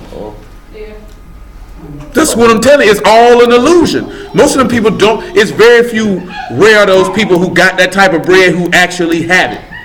But I was thinking about actors and stuff like that. I mean, what actors made their money off of but what actors, talent. Well, I mean, but a lot of them don't. But yeah, okay, they cut them a check. But it's the part of the game. But guess this is a part of the game. Don't tell you what a lot of them niggas is the taxes that they got to pay, and this, that, there, and the third, and the people who they got to pay, and they don't necessarily have the money that we think they have. You know, what I'm saying? I remember years ago they had Dame Dash break down $1 million on MTV, and by the time he got finished, it was like only like $50,000 left. Cause he was like, if you make $1 million, he say, Uncle Sam take half. You know what I'm saying? So off the rip, you down to $500,000. You know what I'm saying? That ain't even talking about no state tax, depending on where you stay at. You know what I'm saying? And that's why them white folks like that. He made over $80 million in his career, but that don't mean he actually got that. You got to pay your agent, you know, your road manager, this, that, then you don't know. That junk get gobbled up real fast. That's why them dudes be fighting for their royalties, because the royalties will keep them going. It was a wrestler who just quit WWF. He quit because they didn't put him on the WrestleMania DVD, because they get royalties from that. You know what I'm saying? So if you don't put me on this DVD, I'm missing out on a big check. You know what I'm saying? They'll move on. Sorry, go sit down. That's why we can't never just go by what they say on TV, what somebody making. Because that don't mean they got it. Because we just assume, I seen him in all these movies. You know, let's be honest with you, Tyrese ain't never really sold a lot of records. No, I wasn't considering him no rich nigga. I was just saying. I don't even know you making $3 million a year, because them people really be guessing. They really don't be knowing what them dudes be making. They be trying to pierce off certain public information to tell you what a nigga making. But they really don't know how much money a nigga got. You know what I'm saying? Nigga could be broke for all you know. A lot of them play with smoke and mirrors now. A lot of them don't be having no cash. That child support eats up now. Well, if you doing $13,000 a month. Yeah, for you to pay it, you got money. Are they gonna go based off your tax returns and how much you make to determine how much you pay a month for child support? They supposed to. So if that's the case, yeah, that makes sense too. What he said. Yeah. But I mean, but some people, with some of those celebrities though, they tax them niggas just cause. But you got to look at that's based off his earnings are not static. Not fixed. They not. You know what I'm saying? It's static. Yeah, he could make anything. Yeah. So they gonna determine, okay, you around this range. From what he said, his child support went up. Okay. You know what I'm saying?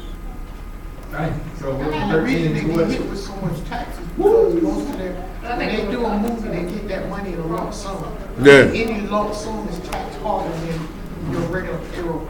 And then their taxes don't come out they check. That's why Will Smith got hit up for tax evasion. That's why Red Fox got hit up with it. And Jermaine Dupri got hit up with it. Because they not taking them taxes out of these niggas' checks. You got to pay it. You know what I'm saying? And then they go years without thinking about paying their taxes. Then the worst part where them niggas get hit is their accountants and they business people hit them across the head. You know what I'm saying? Next thing you know, you thought you had X amount of dollars and you go in your bank account, it's in the negative. Yeah, it's an ugly situation. Come on, Exodus 22, about verse 28. It's happening. It's an ugly deal now. That's why it's good to pay. If you ever get to a point, especially doing business, because you're gonna have to have a bookkeeper eventually. You know what I'm saying? I would always advise you to be very, very active in all of that there and the keeping of your books and records, and don't trust these people to balance your books and manage your money, because some of them people will screw you. You know what I'm saying? They will screw you. You got to be active in anything you got going on. You just can't be that trusting. You should pay. They say you should pay your tax quarterly. It does depend on how your money comes. But you can't necessarily, I mean, with federal tax, you can't really do that. You got to wait. Yeah, they want the calendar year. Yeah, they want that. It depends. But see, an actor is different. But a business, they can file their taxes a little different. They don't have to file their taxes in April like private people do. They can set it up and they can pay at a different time of year if they incorporate it. Go ahead, man. 22 and 28. 22 and 28. Thou shalt not revile the Elohim, nor curse the ruler of thy people. Y'all know what that means when he say thou shalt not revile the gods nor curse the ruler of thy people? Does anybody know what that means? Where revile means to also to curse. Gods in this instance where you use Elohim could also refer to judges or people in authority. So when he's telling you this here about not cursing the ruler of your people, let me pull the word up for you.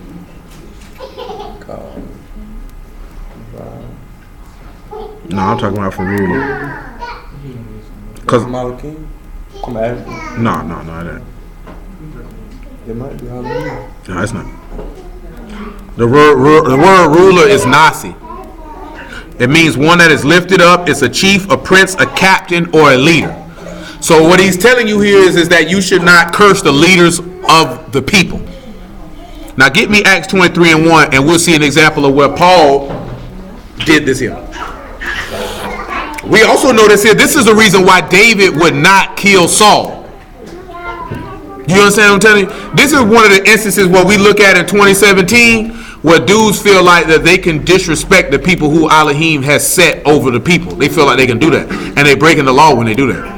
Now Paul is an apostle. And look what he do here in Acts 23:1. It's saying, Paul earnestly beholding the council said, men and brethren, I have lived in all good conscience before Elohim unto this day. And the high priest Ananias commanded them that stood by him to smite him on the mouth. And then said Paul unto him, Elohim shall smite thee, thou whited wall. For sittest thou to judge me after the law, and commandest me to be smitten contrary to the law? And they that stood by... Hold on. Listen what they say. Lizzie, quiet. Y'all got to be quiet.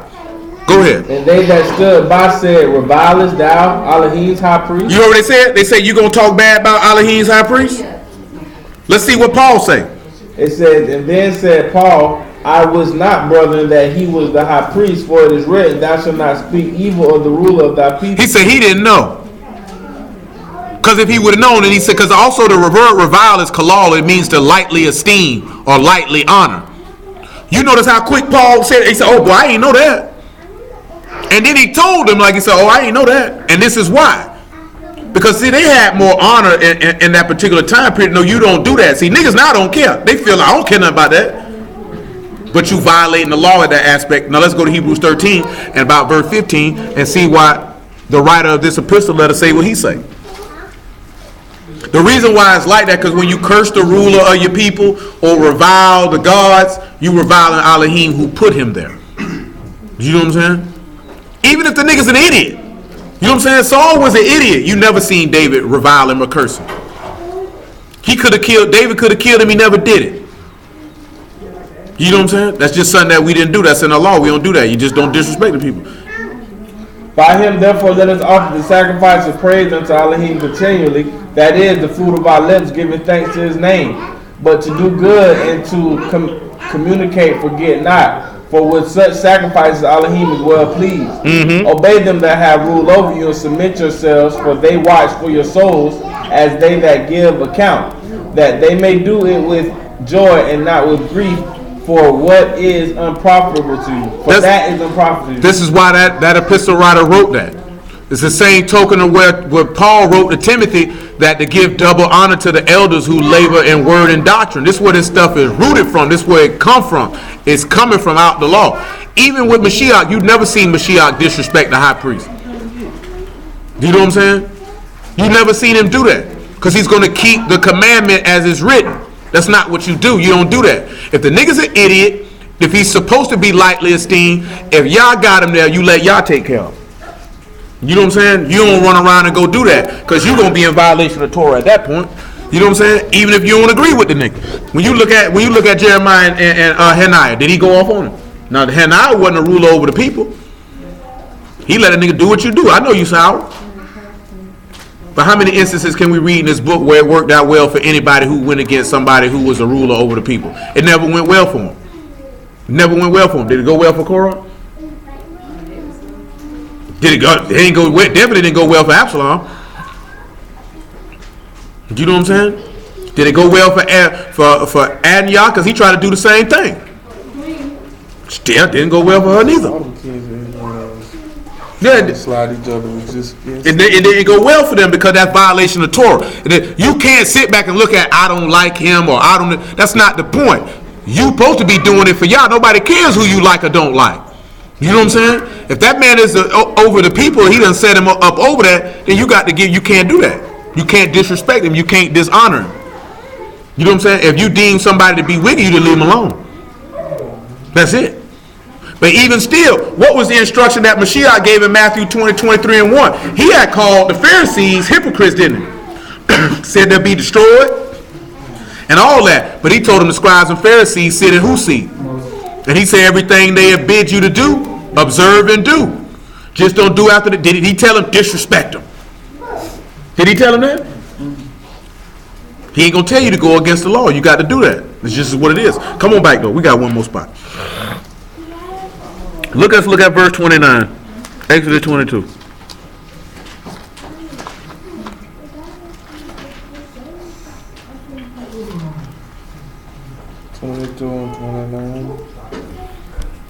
It said, "Thou shalt not delay to offer the first of thy ripe fruits in thy liquor. The firstborn of thy son shalt thou give to me. Likewise thou shalt do with thine oxen and with thy sheep. 7 days it shall be with his dam. On the 8th day thou shalt give it me. And ye shall be a Kadosh man unto me. Neither shall ye eat any flesh that is torn of the beast. Ye shall cast it to the dog." Now pause. Now let's look at the word delay.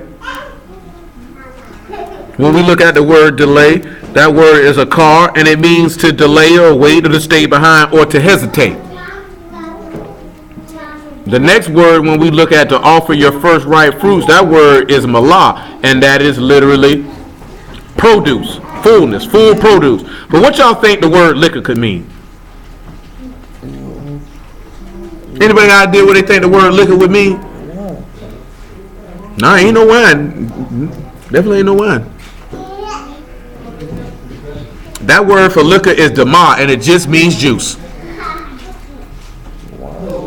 Nah, wine is a different type of juice. I mean, wine ain't wine off the vine. Wine ain't wine till it's first. No, it just didn't tell you. It say juice. Grape juice. Just juice. Just juice. This little juice. You like a little juicy juice? You look like you drinking all the churn juicy juice. Now, what do y'all think this mean when he say you will not delay to give my full produce and my juice? Huh? Come off that tree, you need to give it up. Huh? What y'all think that mean when he say don't delay to give him my juice now?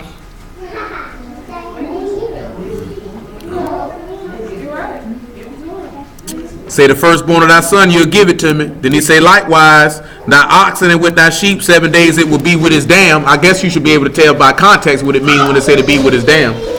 Be with his people. Be with his mother specifically. Nah, with his mother specifically. It also means to divide or separate. So let's look at something when he say you won't delay to give me my liquor. Matthew chapter 26 and 25.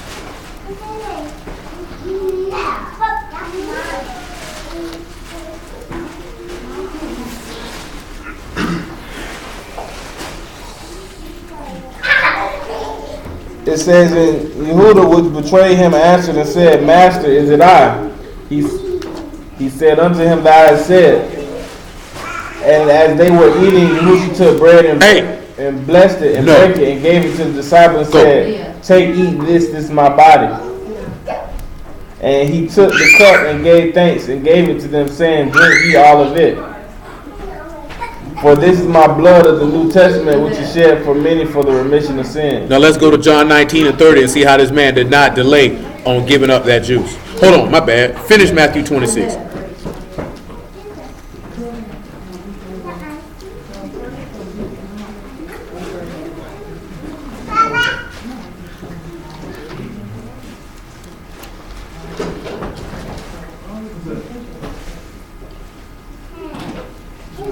And he said, For this is my blood. He said, But I say unto you, I will not drink henceforth of this fruit of the vine until that day when I drink it new with you in the Father's kingdom. He say what? Till they do what with it?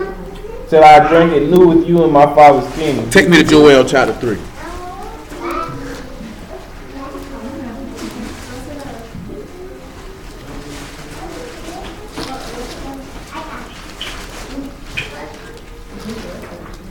Leah, go sit down.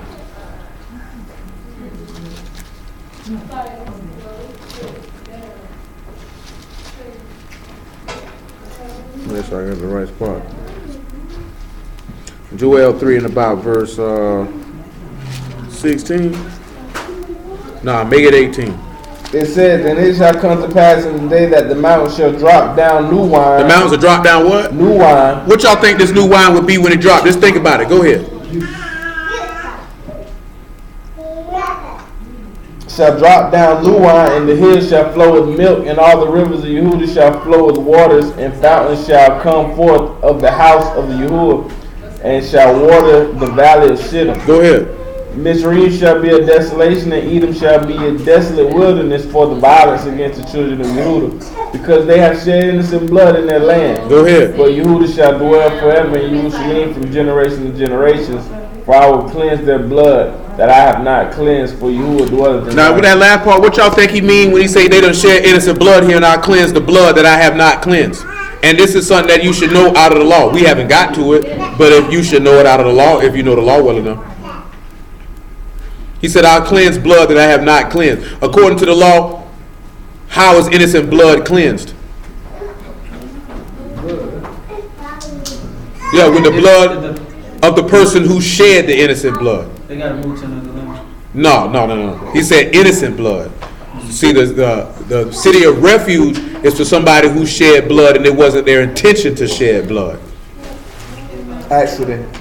Innocent, different from accident. Innocent blood. This is detailing that them said it. Remember, we read it last night. Matter of fact, what did Pilate say when he said when they were finna get ready to kill the master? What was his word? Of this innocent man. He said Edom and Mizraim have shed innocent blood in the. Because he talking about in Jerusalem they done shed this blood. Jerusalem has not been cleansed of the blood of a Mashiach. He has not cleansed that blood. He has not avenged that blood.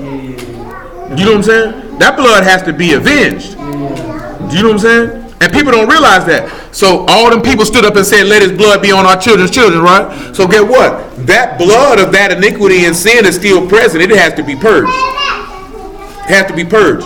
But the key point of what we look at is that eternal blessing. He said the mountains will drop down with new wine. Ain't that what the master just said? I won't drink it new with you. So what is this new wine? If we looked at, if he told them he gave them a cup of wine, he said, you can't delay to get my liquor now. Got to give him a juice. I need my grape juice, fermented if possible.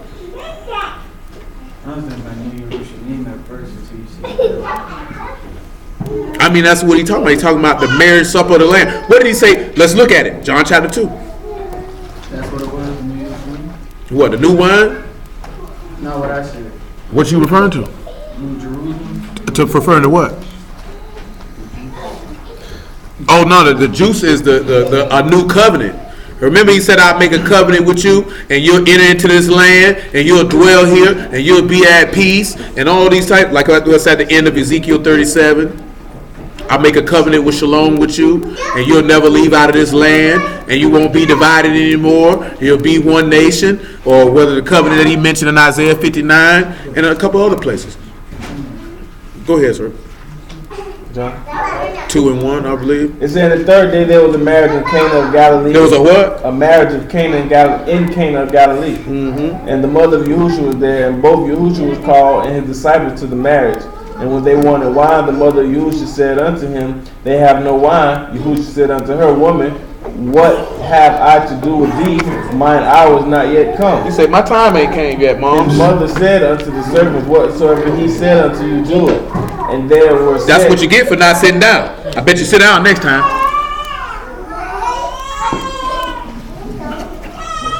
You shouldn't hold that thing. You should put it right in the chest so you learn to sit down. There was set there are 6 water pots of stone after the manner of the purifying of the Yahudim, containing 2 or 3 firkins apiece.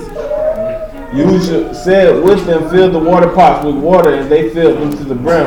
And he said unto them, draw out now and bear the governor of the feast. And they bare it. And when the ruler of the feast had tasted the water that was made wine, he knew not whence it was, but the servants which withdrew the water knew. That's new wine. The governor of the feast called for the bridegroom, and said unto him, every man at the beginning does set forth good wine, and when men have well drunk, then that which is worse, but thou hast kept the good wine until now. Kept the good what? You have kept the good wine until now. Mm-hmm. This beginning of miracles did Yahushua. So when he tell you about drinking that new wine, he say, I won't drink it with you till I drink it new with you in the kingdom. That's what he was showing you right here. Because Revelation 19 tell you about the marriage supper of the Lamb. If some Yahudim sat down at a feast where they were going to sit down and sip, what's the last thing they sat down and sip with him? Some wine. But then you also should know from the law, another reason why he told him he wouldn't sip no more wine, because the high priest can't go in the inner sanctum and he been drinking. Because you got some niggas who were priests drunk. You know what I'm saying? Like straight up and down. It's some brews who were priests after sipping on some wine. Let's look at the next thing, right? Let's sit your butt down. Now, when we look at the first fruits, let's go to Romans chapter 8, verse 25.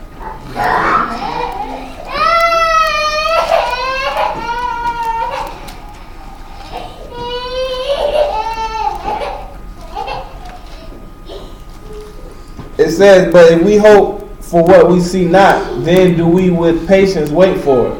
Likewise, the Ruach also helpeth our infirmities, for we know not what we should pray for as we ought. But the Ruach itself maketh intercession for us with groanings which cannot be uttered.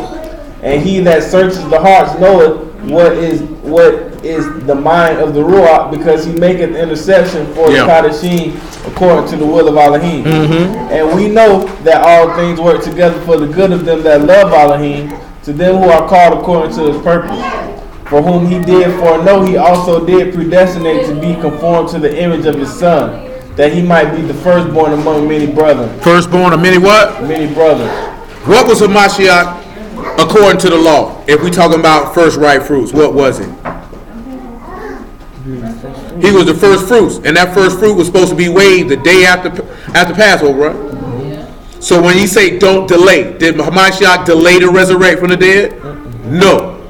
Did he delay in offering his liquors or his juice or his wine or his blood? No. You know what I'm saying? So then also on another note, who is the first ripe fruits that a Mashiach has to offer up? The 144,000, because they the first fruits to be redeemed from the earth, and he's not going to hesitate to offer them to Elohim either. You know what I'm saying? Now, we don't went over this Exodus, that particular verse, but it's been a long time. But when you look at the oxen got to stay 7 days, and on the 8th day you'll give it to them. Let's look and see what that would point us to. Genesis chapter 21. Pick me up at verse 1. Remember I told you to keep that uncircumcised heart part in your brain? This is why. It says, and Yahuah visited Sarah, and she had said that Yahuah did unto Sarah as he had spoken. For Sarah conceived and bare Abraham a son in his old age at the set time which Elohim had spoken to him. And Abraham called the name of that son which was born unto him, whom Sarah bare to him, Isaac. Yep. And Abraham circumcised his son Isaac, being 8 days old. He circumcised him when? Being 8 days old, as Elohim had commanded. So on them 7 days, who you think Isaac was with? He was with his mother. On the 8th day, the circumcision is to make a covenant with Yah. So you basically just gave this son to Yah. Did he not? That's what he told him to do in Genesis 17, right? Because he said on the 8th day, you got to take this oxen and you got to give it, and it stayed with his mama for 7 days. On the 8th day, you give it to me. Now let's turn around and look at it on another level. John chapter 7, verse 33. And this would go with the uncircumcised heart. Because we had to look at it. Who was Hamashiach's mother? Jerusalem. So when we've got to read here in Tabernacles, about Tabernacles, you see that he would spend 7 days with his mother. 8th day he go to Yah. Based off what he's about to tell the people. John 7 and 33. It says, then said Yahushua unto them, yet a little while I'm with you, and then I go up to him that sent me. Ye shall seek me and shall not find me, and where I am, thither ye cannot come. Yep. Then said the Yahudim among themselves, whither he will go, we cannot find him. Will he go into the dispersed among the Gentiles and teach the Gentiles? What manner of saying is this he said? Ye shall seek me, and thou shalt not find me, and where I am, thither ye cannot come. And the last day, that great day of the feast. On the last what? The last great day of the feast. So what day would that be? That would be the 8th day. What did he do? If any man thirst, let him come unto me. He said he cried out. You know what I'm saying? Guarantee you get circumcised, you cry out. But where's the purpose of this? Because when you get immersed, what were you supposed to do before you got immersed? You would be crying out because you would be confessing your iniquities and your sins. Therefore, you go from going in that water from being with your mother to going to be in the Elohim because you offering yourself to him. Go ahead. If any man thirst, let him come unto me and drink. He that believeth on me, as the scriptures have said, out of his belly shall flow rivers of living water. Yeah. But they spake he of the Ruach, which they believe on him shall receive, for the Ruach HaKodesh was not yet given, because Yahushua had not yet been esteemed. Yeah. It says, many of the people, therefore, when they are... Okay, that's good. That's good. That's good. Because when you look at that, right, when we're looking at Exodus, that likewise, because remember he said you can't delay. He said don't delay to offer your firstborn of your ripe fruits. He said don't delay any of my liquors. And the firstborn of your sons, you got to give it to me. He said also your oxen and your sheep. You know, we didn't get to hit the verse, but we could take and go here and see how Yahushua is that ox. We already know how he's a sheep because they referred to him as the Lamb of Elohim, and that he was the sheep led to slaughter as mentioned in Psalms 44, if I'm not mistaken. You know what I'm saying? Then you look at it and say, you got to stay with 7 days with your mama. 8th day, they come to me. Then he say, when you do this, you'll be set apart men unto me. You know what I'm saying? So when you're willing to offer yourself, offer your blood, what you're looking at is in these verses is the sacrifices that he made in order for you to make so that you could be set apart. Like he said in Acts 26 and about 18, that you are sanctified by the faith that is in him. So how are you set apart? Faith, they say, the book say, he that confesseth the heart, the mouth make confession of what's in the heart. So again, this is going back to, I don't care what you say out your mouth. I don't care how you feel about yourself. Your actions show what type of individual you are and what is in your heart. You know what I'm saying? And that's why we mentioned this last night with the attributes and characteristics of Elohim. Sacrifice, you know what I'm talking about? Judgment, wisdom, understanding, goodness, truth, faithfulness, mercy, compassion. All of these things are emblematic of him. Solidness, firmness, love. You know what I'm talking about? All of these things are a part of consistency. All of these things, and he's very, very thorough because everything this man ever said to come to pass, it came to pass intricately detailed exactly how he said it would. You know what I'm talking about? The man's not a liar. You know what I'm talking about? All of these things define him. And when we translate that over to the natural sense with people, we don't like that. You know what I'm saying? We don't deem that to be attractive quality. That's why Isaiah 53 say he shunned of men. He's despised of men. I told you this last night. I'll probably be saying it quite a bit. If you're going to be saved, you have to be real. 100% authentic, solid, all the way around the board. You know what I'm talking about? If you are not a real person, if you're not a real man or a real woman, then Elohim can't do nothing with you. If you notice throughout this book, this man had a big problem with phonies and fakes. A big problem with it. Say one thing, go do another. Be one way with this group of people and go be like this here with another. That man is not with that because that is not emblematic of his character and what he is about. So that's why I say if we say we are Elohim, we supposed to be looking at, like I said last night, people. The saying is real, recognize real. So if you are of Elohim, you're supposed to recognize another person who is of Elohim consistent with their behavior. Do you know what I'm saying? So then if you say you are Elohim, then quite naturally, you're going to already recognize them and be drawn to them in whatever capacity you're drawn to them in. Some people don't fool with you because they recognize you are Elohim and they don't want nothing to do with that. Because don't think a sinner can't, some sinners can recognize it too. They be like, oh no, I don't fool them righteous people. Because a lot of people ask, well, why ain't so much unity amongst our people? Because all these niggas ain't real. You know what I'm saying? Or they be like, oh, why these Hebrew marriages ain't working out? Because one person real and one person ain't. Or both of them was flawed. You know what I'm saying? A real person and a fake person are not going to meet in agreement after a while. Eventually they're going to butt heads and they're going to separate.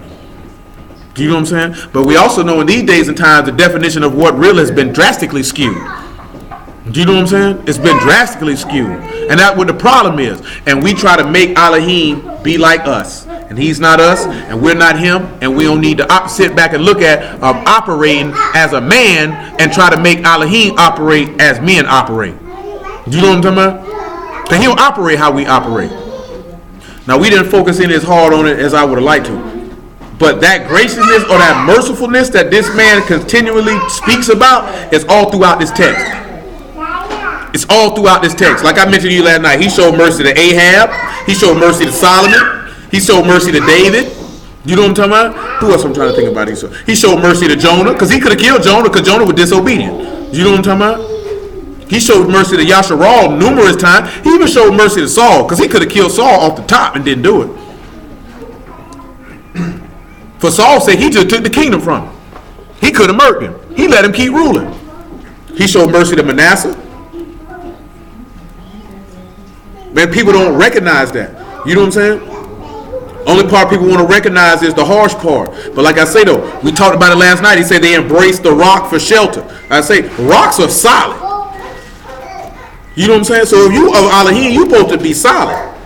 How you say you are Elohim and you wishy-washy? You know what I'm saying? You go where the wind blow. Nigga can push you off what you want. You not an Elohim at that point. You not solid. The master said, before we clear up out of here, the master said in John 14, if it wasn't so, I would have told you. That means exactly what this man say he is and what he gonna do. That's what it is, and that's what he gonna do. You know what I'm saying? These are you got to look at that. And when you look at those attributes and you really see Yahuah for who he is, this is why the text says, righteous Father, the world has not known thee. They say we the sons of Elohim and the world know us not because it know you not. So you shouldn't be shocked by that. Because everybody think because you know you an Israelite or you proclaim to be Yahuah, everybody know Yah. But clearly everybody don't.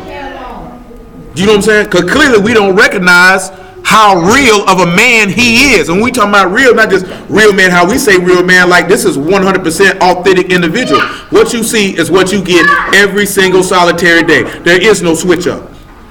Because he told you that in Malachi 3 and 6. Hebrews law to quote it. I am Yahuah, I change not. So Yah is not going to switch up on you. Yahushua said, it said in Hebrews 13 and 8, if I'm not mistaken, Yahushua HaMashiach, the same yesterday, today, and forever. He ain't switching up. He ain't switching up. So the number one thing you're supposed to be able to recognize in the servant of Elohim is that they 100% real. They are the same every day. What they say they're about, that's what they manifest every day. That's why we read the Ezekiel earlier, because it's a heart issue. Everything that come down to salvation is a heart issue. It's the issues that are plaguing your heart.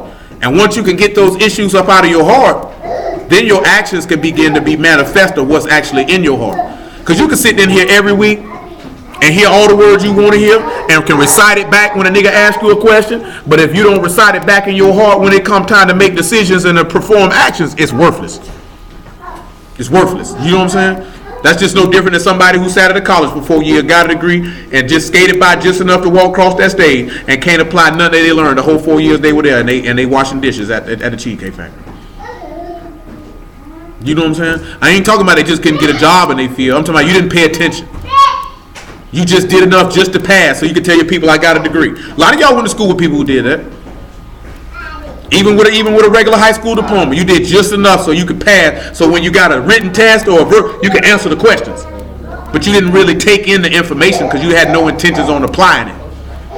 You know what I'm saying? So you want to make sure you're careful not to do that with the word, that just because you get asked a question, you can recite the answer back, but you never took the time to actually analyze what you learned so you can apply it. Because it's application.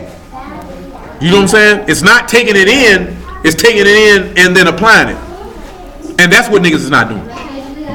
And that's why people hearts, that's why you keep doing the same things over and over again, because you're not laying the word up in your heart, and therefore because you're not laying up in your heart, therefore you continue to make the same choices and decisions and commit the same works.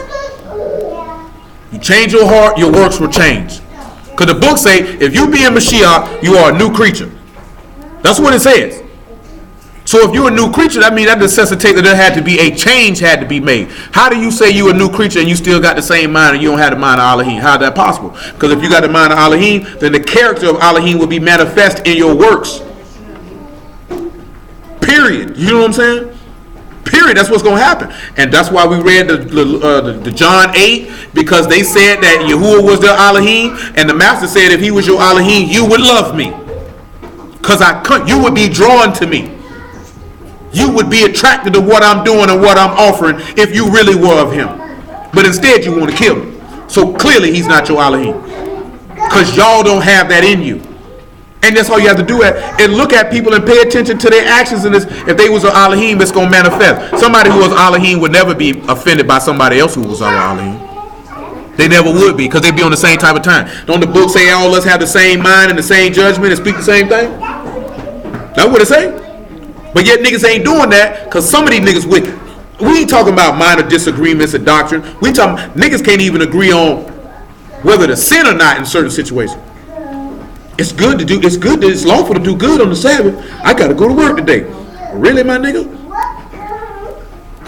You know what I'm saying? Just simple stuff like that. Because you got dudes that argue about that. You know what I'm saying? But let's get up on out here though, man. Hallelujah for Yahuah in the word, man. We finna slide on.